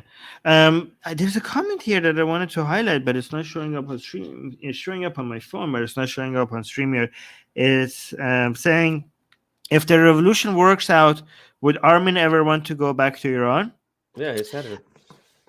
Yeah, I would love to, but I don't feel safe even after the revolution to go back there, because it just takes like one random guy, Islamist guy, to show up in the street and just go stabby from my back, and that would be over. Like, if I do go back to Iran, I would go without announcing it. Grow a beard. Yeah. Grow a beard or something. Yeah. But at least if you're not hunted by the state, then it's much easier. better. Yeah, it's easier. Yeah, I would do it. I would go. I would probably go. I would go. Yeah. Do you want to go back? I would love to. Do you want to go back to your roots? Well, that's not Iranian. That's not an Iranian accent. But no. This is our Indians. Indians love to say that. Go back to your ancient roots. They're obsessed with their ancient roots. Roots. They love that. No. They would think that. They would think that. Oh, Armin is going back because the soil of his country. He's just thinking of that, like I don't care about the soil. I don't care about this. I'll take a dump on the soil. Okay, I don't care about the soil or anything. I would like to go there because of the nostalgia. There's two reasons why I would love to go back to Iran. One, nostalgia, right? I don't even have that. Yeah. Two, maybe because of it would be the greatest celebrations of liberalism winning over conservatism in my lifetime, right? I would want to go there if it was happening in any country. That would be amazing. Like this is basically what happened in Europe in the Age of Enlightenment. This is the second revolution in history which has such an anti-religion identity. There was only one revolution in history that, like the French Revolution, was anti-established religion. This revolution is anti-religion as a whole. Like it has a very anti-religious feel to it and identity to it. And I don't know if it ever happens, and this victory of liberalism over conservatism and secularism over religion, and the party and the celebrations and the joy and that people are going to have in the streets is just something that I want to be in the middle of it. And also because I speak the same language, like, so I could bond, it's not about any sense of nationalism. Is you feel a sense of connection to certain people that you just share the language, just because you can communicate with them easier. So yeah, I would love to be in the middle of all of that. I don't even have nostalgia. You have no. You don't have you don't have any. You don't have your mom cooking you food. Like sometimes you don't taste something like My whole family is here. I think that's probably the reason. My whole family is here, so I just have no reason. I don't. When did you leave? What age did you leave? 19. I left him when I was 19. But my point is that I don't get warm and mushy over. Those were the streets when I used to walk them. They probably would be beyond recognition now, first of all. But no, I don't know. I don't feel anything. But yes, if there was this liberal world order's takeover on Pakistan becomes dramatically liberalized, then I'll go. Then I'll be like, oh, okay, not bad, well done. Then that would be a celebration of that, but not nostalgia part. Maybe in that case I might say, but. I don't really care. Sometimes I just say that just to piss them off. I might just shave my face, shave my beard and all that, and then just go there because officially I'm not wanted, and officially I don't think Pakistani government would like I'll be too much of a headache for them. Then I could just go there, take some photos, selfies in front of Minar-e-Pakistan, in front of Badshahi Mosque and Faisal Mosque and all that, and then come back and then start posting, hey guys, I just spent 3 weeks in Pakistan. One of our guys actually went there recently. He actually has a YouTube channel. He even used to show his face. Well, he went there and he was freaking posting it on his Instagram. Obviously, he wasn't that famous, but still, I was like, that's still pretty stupid. But I know one thing. I'm not hunted by the state of Pakistan. So that's why it would not be that big a deal. But in your case, it's different because I think you have this Islamic state and, they're very anti-West and all that. So would you come to Iran if Iran has a secular revolution? Yeah, I'll definitely go. I'll definitely go if there's a secular revolution because even Iranians would not really know of me. So I would be safe. You can hide in your little apartment or something. I'll be walking down the streets. I won't really care. Yeah. Okay, so this is an idea. Someone is saying Armin should become the next Shah. Yeah, as an anti-monarchist, I would be a perfect Shah. You're being invited to India. I always get invited to India. I would go to India. I definitely want to go all the way. Let's enjoy some chai. I really want to go to India, man. Now I can't. Yeah. Well, oh yeah. You're wanted. Yeah, you're wanted over there too. You're the most wanted man. Yeah, I have three. I have 3 or 4 FIRs filed against me. So I'm actually wanted by this. Yeah, I'm actually wanted by the state. in India. Yeah, you can't I go wanted. there. There's 3 countries where the government wants to arrest me. Okay, Iran? one Iran, India, and Malaysia. Malaysia too? What did you do to Malaysia? Well, we had the entire prime minister saying, entire I minister saying remember that they need to hunt down our. Atheist There was a Republic, call out yeah. for my behating also by some people in Malaysia, and they wanted How to. do you draw such attention? Like, I want this kind of attention. I want notoriety. I want to put it in my CV that I'm wanted. I'm like, nobody pays any attention to me. Even Pakistan doesn't. Like, there's nothing. Like, I want my effigies to be burned in the streets of Lahore and Karachi. Yeah. Just nobody pays any attention. My bucket list is to get a Christian country after me, because right now I have an Islamic country, a Hindu country. I'm missing a Christian country. What about a Jewish country? No, because that's only one country, and I want to be able to go to Israel. I really want to continue to be able to. You've been there, haven't you? Yes, I loved it so much. I love Israel too. I every time I go to Europe, I think this time I'll definitely make a stop. I'll definitely stop there, and I'll go. Jerusalem, man. Jerusalem is one of the most beautiful cities I've ever been to. What's that hill called where Jesus was crucified? What's that place called? The hill? No. You're talking about the Church of Holy Sepulchre. That's where Yes. That's the church. The Church of Holy Sepulchre. Right. I don't know if the hill isn't the hill in Bethlehem. I thought it was. I don't know. Let's Google that. Wait, the place where Jesus is buried. That's the Church of Holy Sepulchre. That's where I've been. I didn't go into any hell. Okay, are you talking about the Dome of the Rock? Golgotha. No. So according to the New Testament, Jesus was crucified at a spot outside Jerusalem called Golgotha. Outside Jerusalem. Okay. So I would have thought that would be a very touristy place. That hill. So that there's a hill. It's a hill. It's called I didn't go there. I should have gone there. But obviously it's not that big a deal then, because if it's really not that popular. I saw the place where he touched. Oh, here's how you know all of this is nonsense. Okay, so there's a place in Jerusalem on the wall where they have turned into like a shrine kind of thingy, because when Jesus was carrying his cross, he touched. He was falling and he touched the wall so that he doesn't fall, and the place where he touched the wall is now somewhere people go and they kiss pray that wall. Do they kiss it as well? No, they pray to it. I don't know what they do. Okay, they touched, and obviously, and I'm sure it wouldn't be the same wall. Well, we don't even. No, the thing is that the ground, back at Jesus's time was a lot lower than where it is today. Because they kept on building on top of it, right? Right. For Jesus to have touched that, he had to be a giant. Yeah. He had to be a giant to be able to touch that part of the wall. Yeah. So there you go. This is religious people, man. They obviously are not going to be logical. How do you look at these idiots? Hang on, let me highlight this. Why you never put light on the Indian left that support Islamists? Such a common. So which Indian leftist actually says that, jihad, beheading, amputation is right? They support Muslims. They speak for the rights of Muslim minorities. That's what they do. They do downplay Islamic. They do downplay. But you can say, but that's not supporting Islamism. The argument is the whole argument of punch down, and we've acknowledged that before so many times. The argument of punching up, punching down, they see that, if we do go after Muslims, and if we go after these, let's say, Islamic barbaric practices, then that is going to give ammunition to to Hindus or radical Hindus to go after them. So there's good intent behind that. So the answer to solve their problem, to solve this problem, the answer is not that you become more anti-Muslim.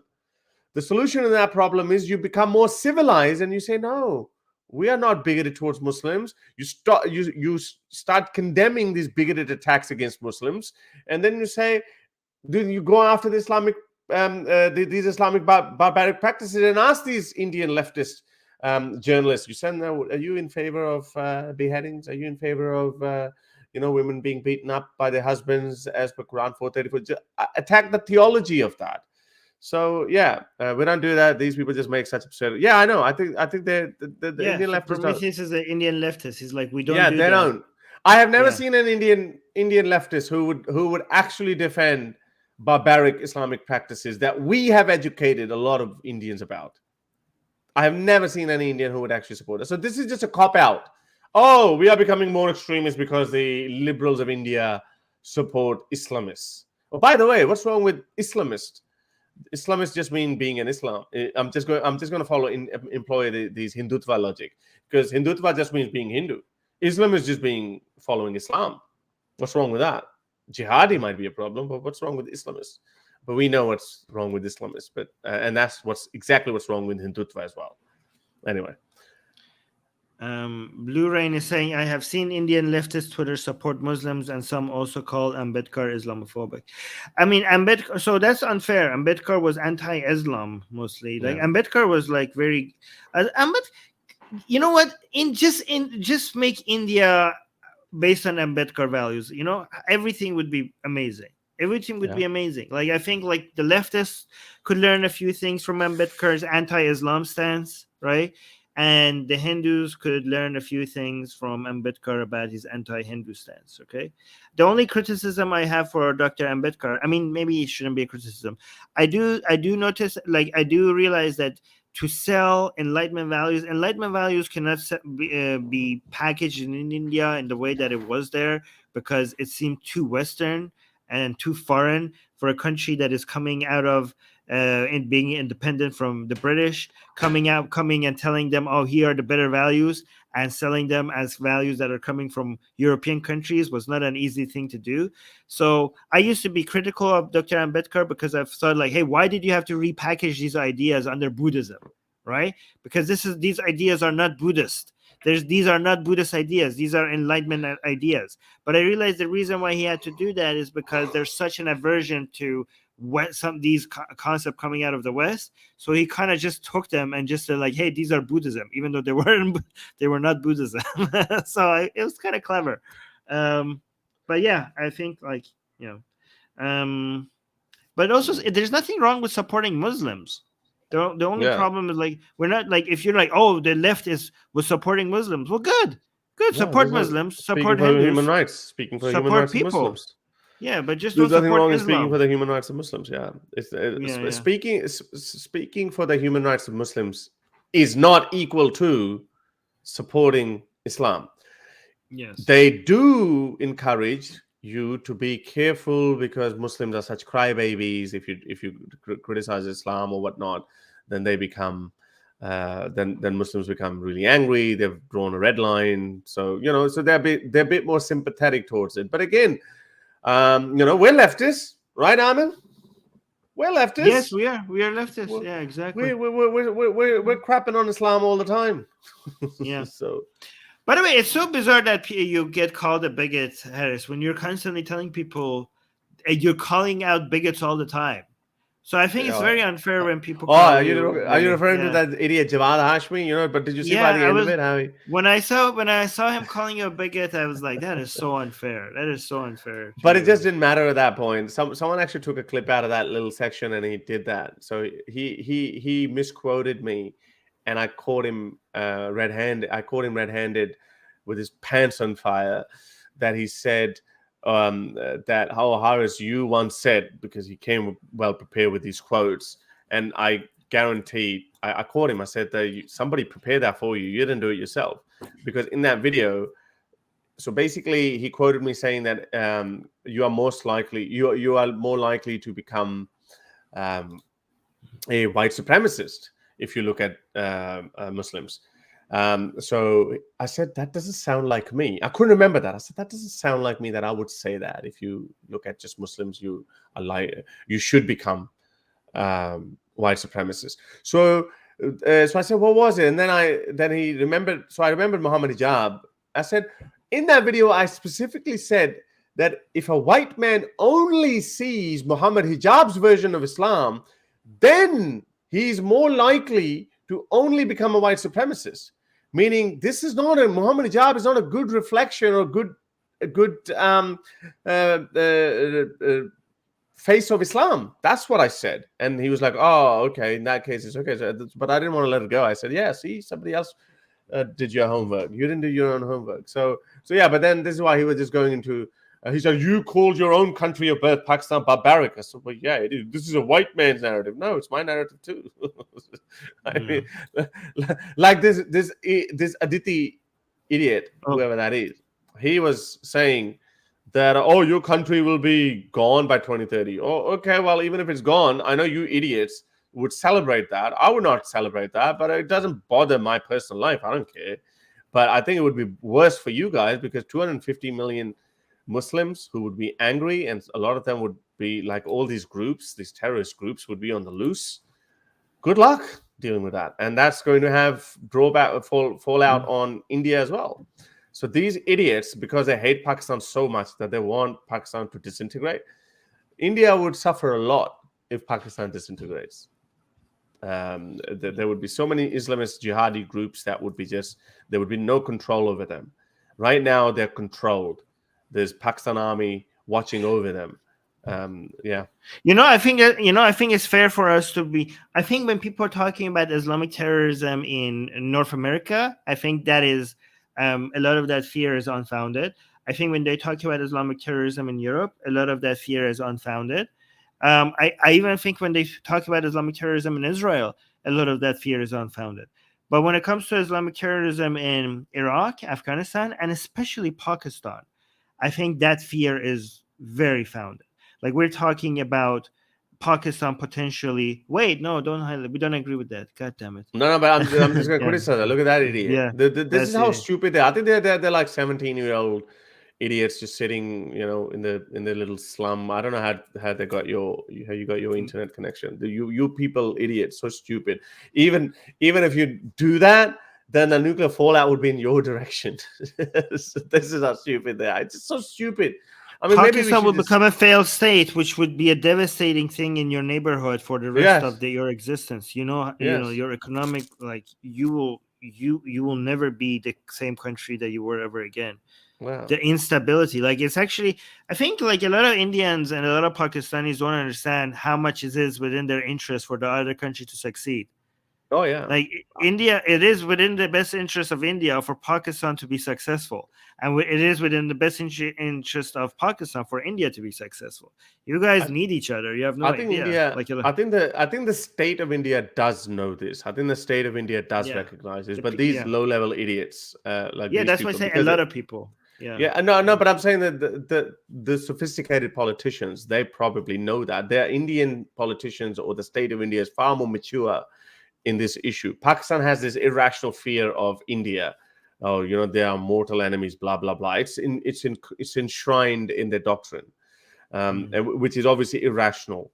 But Indians are far more. Now again, I'm talking about obviously the Indian elite and the Indian politicians and the state of India itself. They don't see Pakistan. They don't want to destroy Pakistan. They have accepted Pakistan as a reality, and I think they probably want in Pakistan to be stable and be economically prosperous and all that. But these idiots, these little idiots who have, because they're so drunk on their nationalist fervor that they can't see this through. They want to just see. They think that this is just a fight of two people. Yeah, they're going to punch Pakistan. Pakistan going to punch them, and Pakistan would be beaten to submission, and that's it. Everything's fine. This is how stupid these people are. Yes, Doorknob is saying, do they never hear the phrase such as "a rising tide lifts all boat"? They only hear the toxic stuff. Yeah, toxic narratives sell. Toxic narratives really sell very well. Wow. Two more comments because we're about to end the show. Saying the global. So Armin, did you see the size of the protests in Israel? Apparently, there was between 100,000 to 200,000 by organizers. I didn't know the numbers were that high, but the protests. I heard that they're really major protests against the right-leaning government. We need to, Harris. We need to look more into Israel because things are devastating there. Like as much as things are moving in the right direction in many other places when it comes to liberalism, secularism, and democracy winning, Israel is really speedrunning through the opposite direction, and we're losing Israel really, really fast. So I do think like we need to look more into it. Like if we're secular activists, Israel is like a very important country, and we're losing it. Like we're losing Israel fast. So we might want to pay more attention to Israel, which is unfortunate. And also here, Do you think in Muslim countries support for men for women's rights is necessary for attempting to make a society equal? Yeah, of course. How could, like, in every country that is necessary? Like women rights, you can't have women rights without men's rights fighting for women rights. Like like this is something that a lot of feminists need to understand as well. Like you cannot get women rights without men's support. You need us. Wow, that's not gonna. Don't clip that. Yeah, women, you need us, and I'm supporting women rights when I'm saying that. You need that.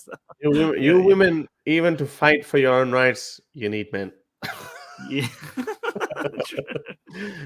But there's nothing wrong with alliances. Somebody if you want feminism done right, let a man do it.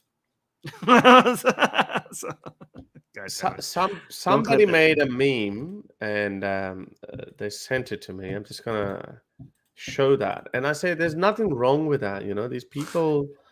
I don't know why these people. Actually, it might be a little shout out to him as well because he's a good guy. I like him. So there are different types of, like, I mean, a lot of Pakistani radical feminists have been coming after me as well, just because I challenged some of their selectively, carefully selected studies. So I was like, and then they just went berserk. One of them shouted at me on one of the Twitter spaces, blah blah blah. Anyway, so I've been like, okay, you know what? Screw you. If I don't fear the Taliban or ISIS or whatever, who the hell are you? So anyway, so somebody made this meme. So let's have a look. It says, "Virgin radical feminist believes women are superior to men." Which is, again, we have to acknowledge these different types of feminism. Just because they both have feminism in them doesn't mean they're true. By the way, I didn't do it. This black metal kafir did it, and obviously he chose Nouria's picture. Believes all men are evil. Believes there might be some you might think that there might be some hasty generalizations, but no, I have actually met these people. I'll add another point as well. If black metal kafir watches this, believes men are walking abortions, so meaning that it should be exterminated, has ideas that revert societal progress. I don't know about this last part, but yeah, well, I guess it is. I mean, if you take out men from the equation, then surely you're bound to have a lot of problems. And these radical feminists, they actually hate women who enjoy a good relationship with men as well. So anyway, and then you have a Chad righteous feminist. I don't know if there's if that is that even a term, Armin? Can you tell me? Is that a proper term or is it a sarcastic term? I think they're just coming. The Chad righteous feminist. Chad. Yeah, I know Chad means cool. Chad is mostly used for alpha males. Yeah. I know, but I think is that what he meant to say here? But anyway, I think it's just a compliment. Yeah. Yeah, I think it's meant as a compliment. Knows women are equal to men. Okay, that's good. Knows men also have their share of issues. Yes, that's good. Doesn't demonize all men for simply existing. That's right. Humanist with progressive ideas that bridge the gap between a man and a woman, or men and women. Yeah, I think so. Yeah, I think it's very important because we get into Zagros goes after Nuria Khan so hard, and I've told him, no, you've misunderstood, and I know why he does it, because Nuria and we once got into a very rough argument. But sorry, I think I screwed the background. Your background. Okay, can you fix it? Because it looks weird. So yeah. Okay. Anyway, I thought I'll bring that up. So the different types of feminists. Why did I bring it up? I think we were talking about something. We're saying not all. We said women need men. Oh yeah, there you go. So women need men. So these kind of women. So there are different types of feminists. So the one that ultra radical leftist, or not leftist, ultra radical feminist that we showed on the left side of the picture, she would be triggered by your comment. But Nuria Khan like feminists, they would not be triggered. They'd be like, yes, we need. Wait, I've triggered Nuria Khan with statements like that before. Yeah. People do get triggered. You get triggered.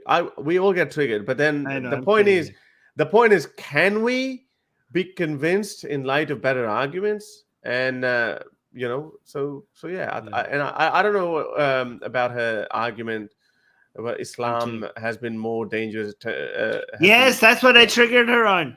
I triggered her in Germany when we were having beer together.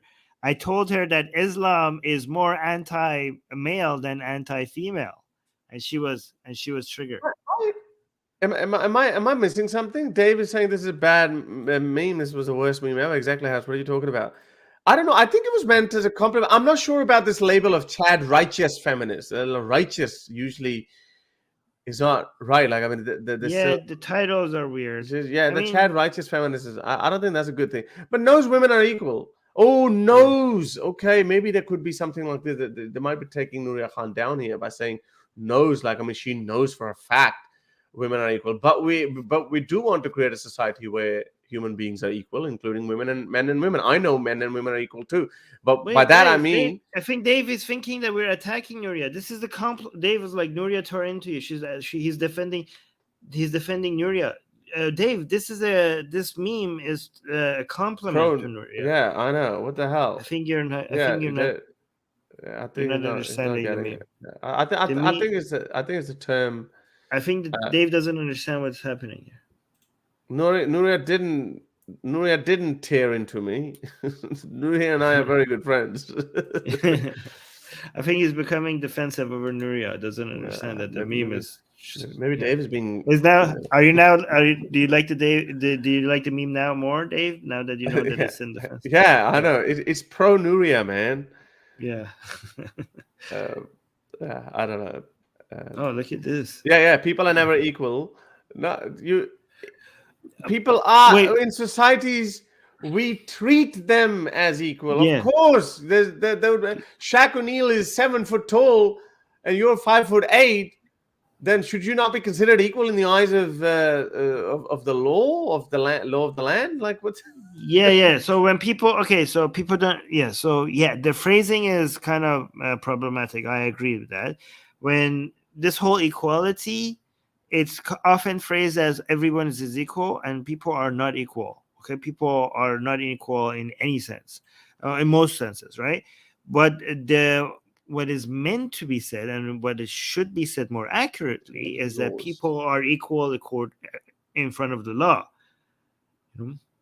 People are legally equal. People have equal rights. So even if we are not equal, we should be treated equally.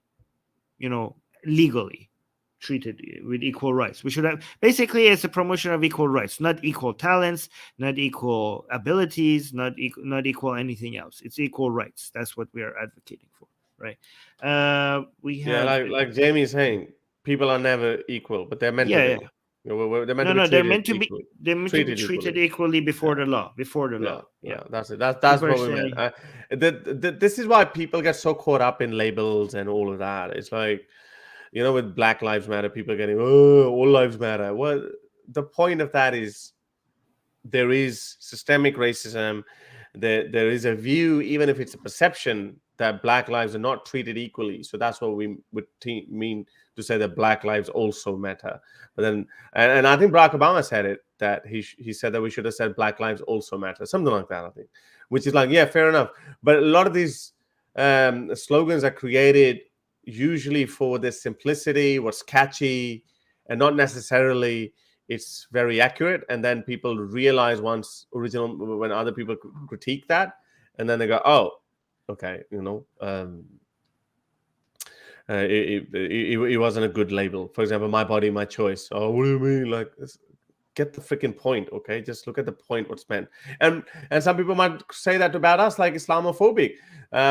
So we have highlighted that, but we understand what someone means when they say Islamophobic. But no, actually, Islamophobic is a bit different, because Muslims do conflate their personal identity as a human being and the identity of their religion. They do conflate the two, and they do try to take them as mutually inclusive. So if you attack Islam, it's an attack on my Muslim identity. So Muslims do so criticism on Islamophobia is important. But anyway, There's okay. So Dave is saying no. My point is that Nuria was knocking down men. Oh, Dave is trying to saying like about that video. Yeah, but Nuria has said that that that was a bad video, and like her takes were not really that good. So I did take that video down. It's nice. fine. It's wow, fine. that actually shows a lot of growth Yeah, and of course. accepting of criticism. That's pretty good. Yeah, this is why people just don't. This is a cruel world. People just don't let people go. Like Zagros, for example, since that video, he's been going after her. I told him, drop it. You don't need to attack her. D said that save the whales doesn't mean screw dolphins. Yes, exactly. That's what I mean with Black Lives Matter. That's a very good doesn't? One. Save the whales doesn't mean screw dolphins. Yeah, good thing you told me. Those dolphins are rapists, man. I don't mind it. No. Did you know that dolphins are rapists? Yeah. There are lots of videos of them. They jump on the men trainers as well. Yeah. Right. We're not joking. This is actually true, guys. Yeah. Yeah.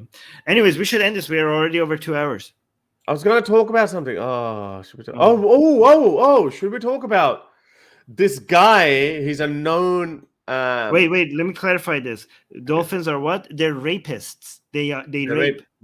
Yes. Women. Yeah. Dolphins rape. They rape each other. Not just humans, but also dolphins. But amongst each other, yeah. And dolphins are one of the very few animals who are said to have to actually have sex for pleasure. What? Yeah. What? Yeah. Like for example, animals no, they're actually very few, contrary to popular belief. So male sea otters, dolphins, bonobos, lions, gorillas, macaques, and chimpanzees. Animals have sex for pleasure, and why they are so different. So, for example, dogs. It's not known that dogs are actually driven by instincts or pleasure. I have 2 lesbian dogs, and I know they are having a lot of fun with each other. So it's pleasure. No, seriously, I have videos I can show you. Yeah, Look, I don't know, like, but it is one of those things like where, people do say that there's a very small list of animals that actually have sex for pleasure. The rest might be. All right, wait. What do you want to talk about? We need to end this. I wanted to talk about. So let's talk about this guy who, this far right wing Norwegian guy. What is it? Is it a Norwegian guy who goes to Sweden and he does, and he's been trying to burn the Quran, antagonizing Muslims and all that. So he actually did end up burning the Quran. And it's blurred out, so we're not going to it doesn't do anything. So he did end up burning the Quran. The burned Quran is blurred out. Yeah, that's a Muslim guy posting it. Wow. Yeah, because a Muslim did it. But he did it in front of the Turkish embassy, and he was protected by the police. So he actually got a written permission by the government of Sweden that. But they also condemned him, and they said we don't endorse it. But Muslims are pissed as. Look at this guy, this Ramazan Izul, 511K. He's a Turkish author, and look at him. He's saying, "A bastard burned the Quran today in Sweden. Why are you silent as Muslims?" And then he issues this threat: if he catches this rascal, he will, be him alive. So it's like, whoa. And then a lot of pissed Muslims. Obviously, you would find plenty of Pakistanis there as well. I mean, how do you respond to that? I mean, this is obviously this guy he's a provocateur, and he always wants to provoke Muslims. Well, I mean, okay, here's the thing I would tell you, this guy, okay? Your tweet is why he did that. Sorry, whose tweet? Like this guy. Okay, so exactly. The guy that burned the Quran, what he wanted was reactions exactly like your tweet. So, good job. you gave him exactly what he wanted. So and this is exactly so. These Muslims need to know that we live in a different world, and I know there was this video doing around some Turkish drama that back in the days of some Ottoman Sultan, Suleiman the Magnificent or whatever, the Sultan heard that they're going to blaspheme in a French theater. Some guy's going to play Muhammad, and they're going to caricature Muhammad. So the Sultan summons the French ambassador and says, "Hey, if you do this, we will wage war on you." And the French were like, "Okay, Sultan the Magnificent, we would never do that." So I don't know how true that is, whether that's a historical fact or not. But Muslims, but they've been saying that, if us Muslims put this brave front on, and if we threaten them, then they will stop doing that. So Muslims need to understand that you live in a different world. None of you have any powers to do anything or to stop people.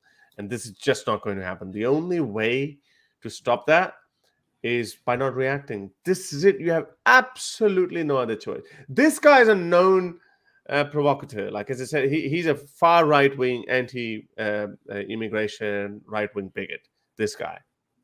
But he keeps doing this. So and this is how stupid some Indians are. If you think that some Indians would be cheering him, but if you think that this guy is going to support you, Indians as brown people, he's not going to support you either. This guy is a white supremacist.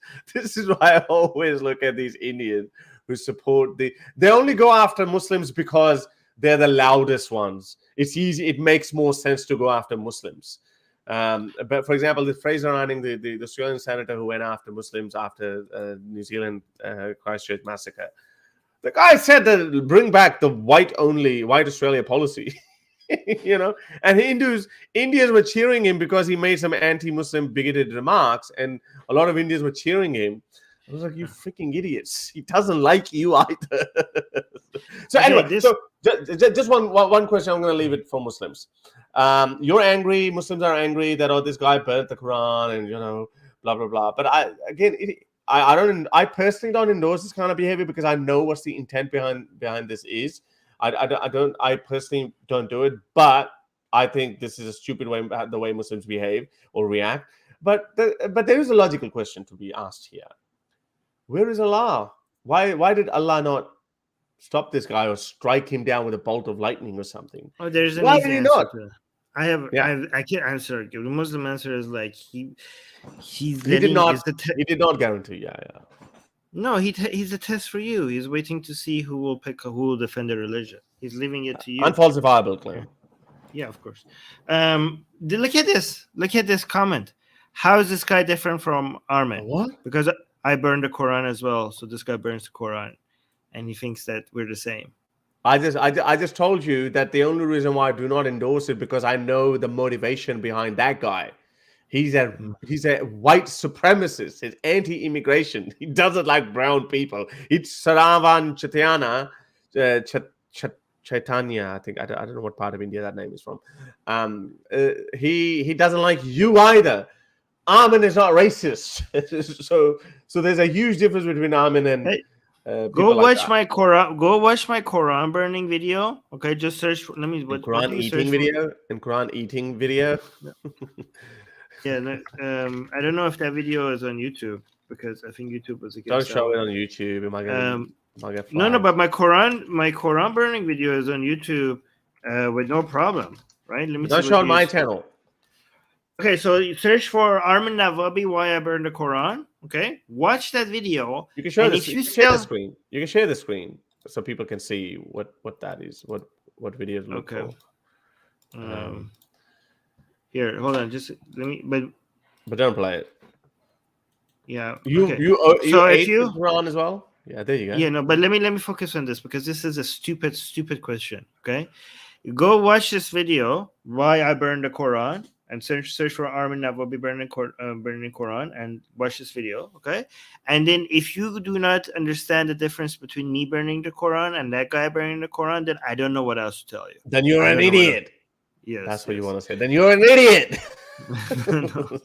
You're a moron. That's what you say. What is Armin's motivation? I will go through a lot of detail in that video, and I will explain to you. But being anti-Muslim is not the motivation. Okay. Oh. In fact, it's the opposite. If anything, if you hear him, like even I have a lot more hawkish views on migration and refugees, and the earlier part of the stream, you could see Armin is a little bit more lenient. Like he's a bit more soft. You can get that sense from him. So he's for more immigration. He's for more refugees. He's more humane. Whereas this guy is the exact opposite. So if you want to say you can disagree with Armin's pro-immigration, pro-refugee, soft policy, blah, blah, blah. You can disagree with that. But you can't compare the two. They're polar opposite. The only similarity is that they both hate Islam, but Armin also hates Christianity as well. But that guy's a Christian right-winger. So yeah. Just go watch it and see what you think.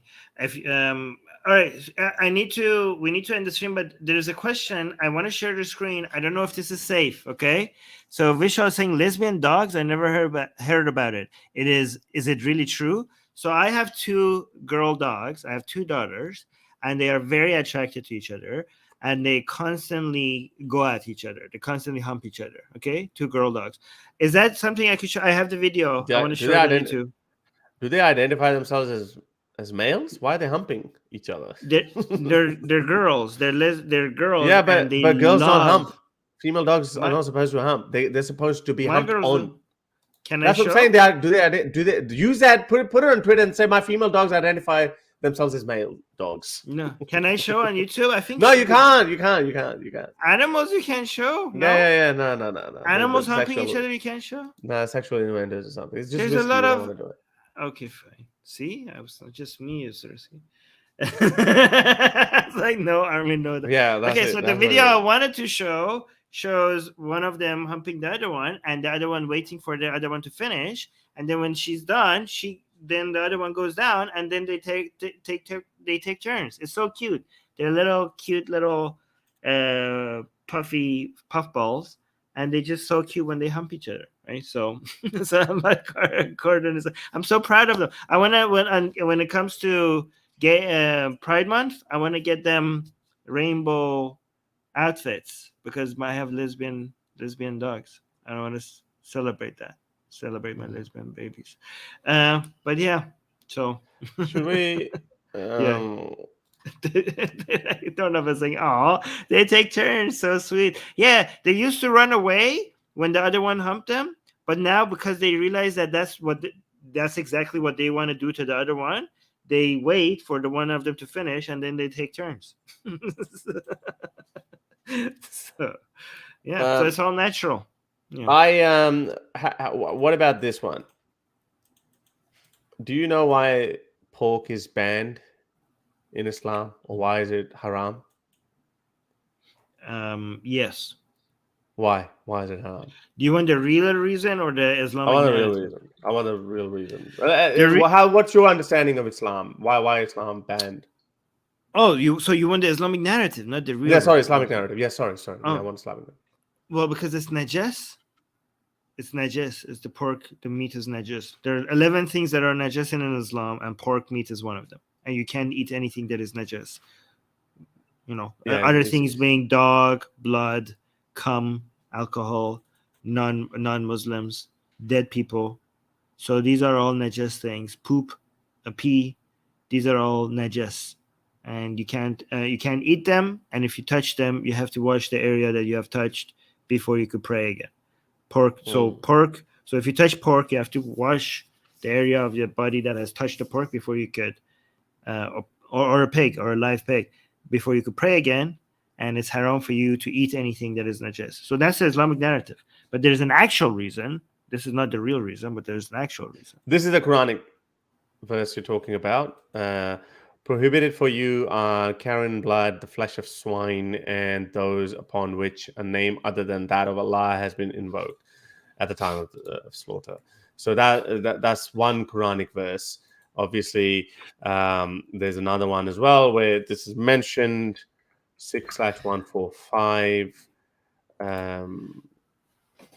which is this one. I'm just going by the Quran, yeah, but I'll show you desperation of Muslims. So I say, I do not find in what has been revealed to me anything out of the cattle under discussion prohibited for anyone who eats it, unless it be carrion or blood that pours forth, or flesh of swine, etc. And then there is one more verse. I think it's 16:115.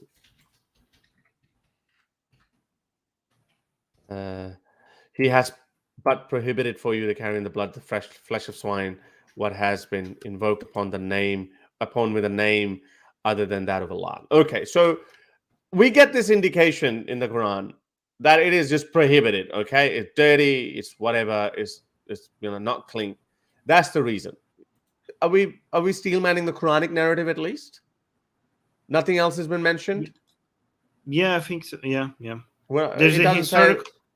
Yeah, I know, and there's a historical context as well. But let's just go by that. Let's just go by the Islamic narrative. Okay. And if you go into the hadiths, then even in there you can't find any other reason but the fact that it is forbidden and it's dirty. It's najis, right? Mm-hmm. That's dirty meaning like spiritually dirty, not like bacterial dirty or anything like that. Najis means like spiritually dirty. Yes. But. Yeah. And there are reasons for that as well, because there's so many myths associated with pigs that, they have multiple fathers and all that.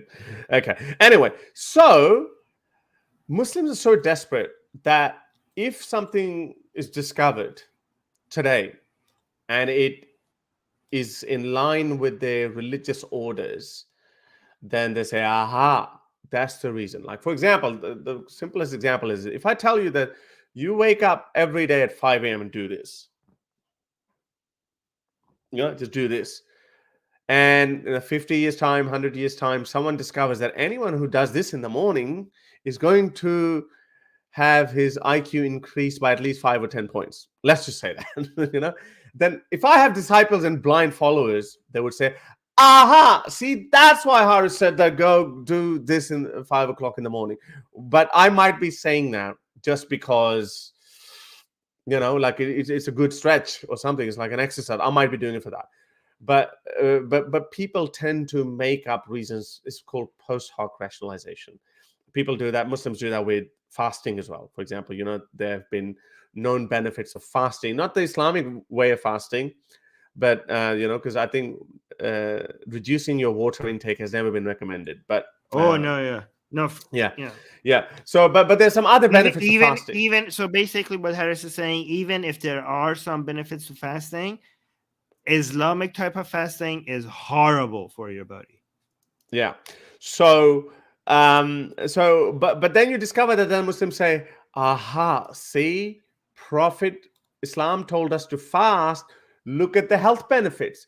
But when you look at the Quran, when you look at the Hadith, when you look at the Seerah of the Prophet, nowhere does he say that he's going to avoid pancreatic cancer for you. Nowhere the Prophet says that. So this is how desperate Muslims get. So one of our friends, I've got a very good relationship with him, Dr. Nadim Al-Wajidi.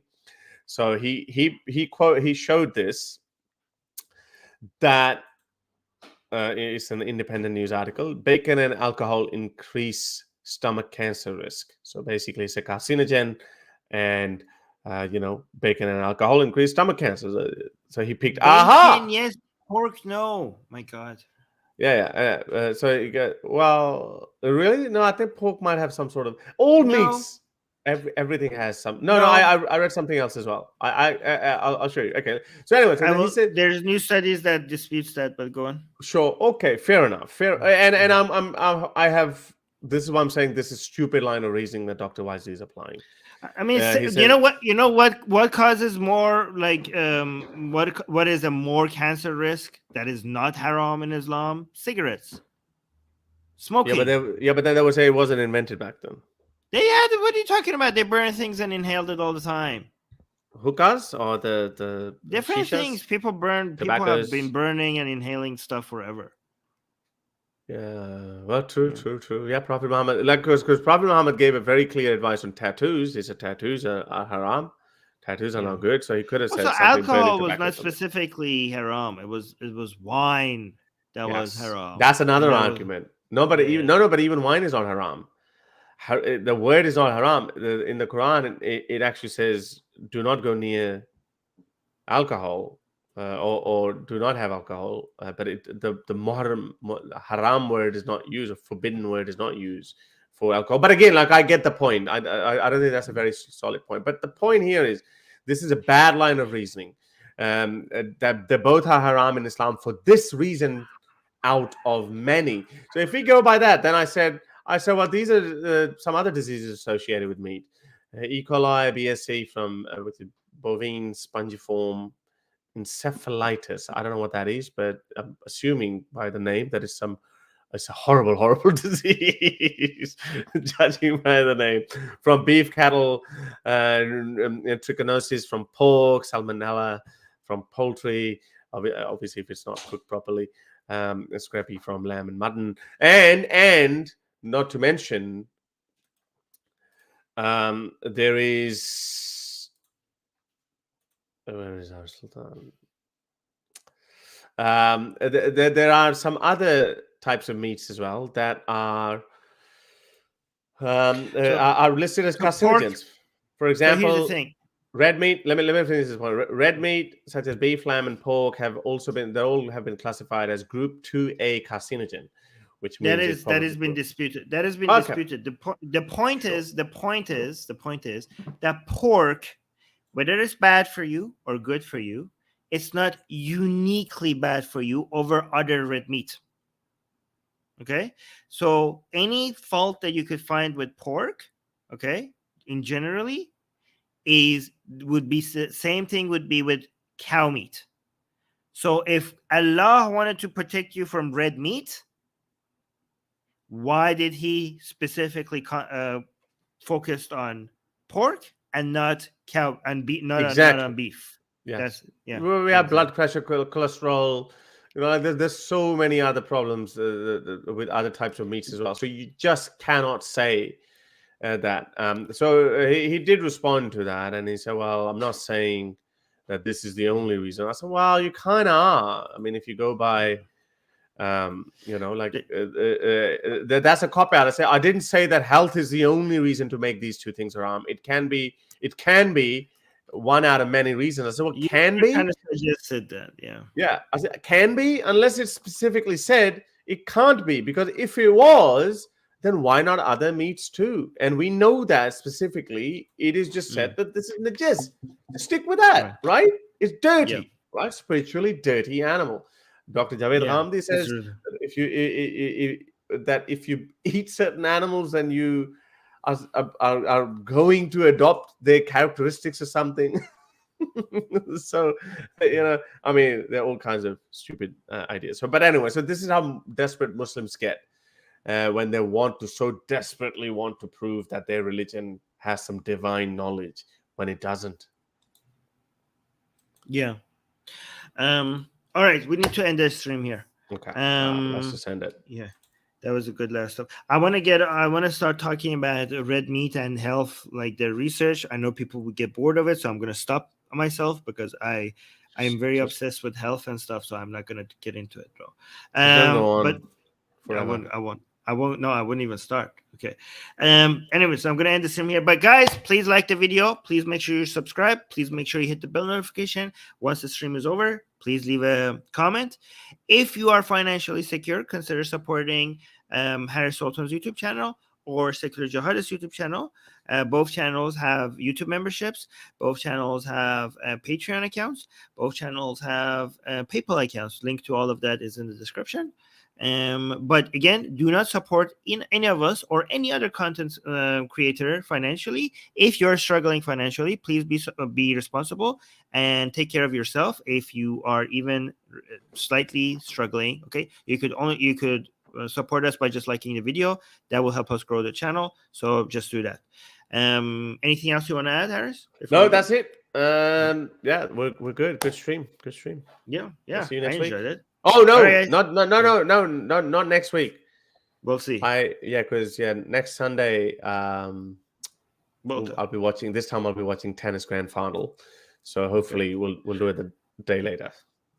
Okay, sounds good. All right, guys. Right. See you the next week. Maybe I'll go live. I don't know. I'll talk to you later. If you want to. Yeah. Okay, I'll talk to you guys later. Bye. Bye. My hair look horrible. Should have told me. It's fine. No, it's good. There's a little extra puff there. I don't know what that is. No, I like it. I had a nap.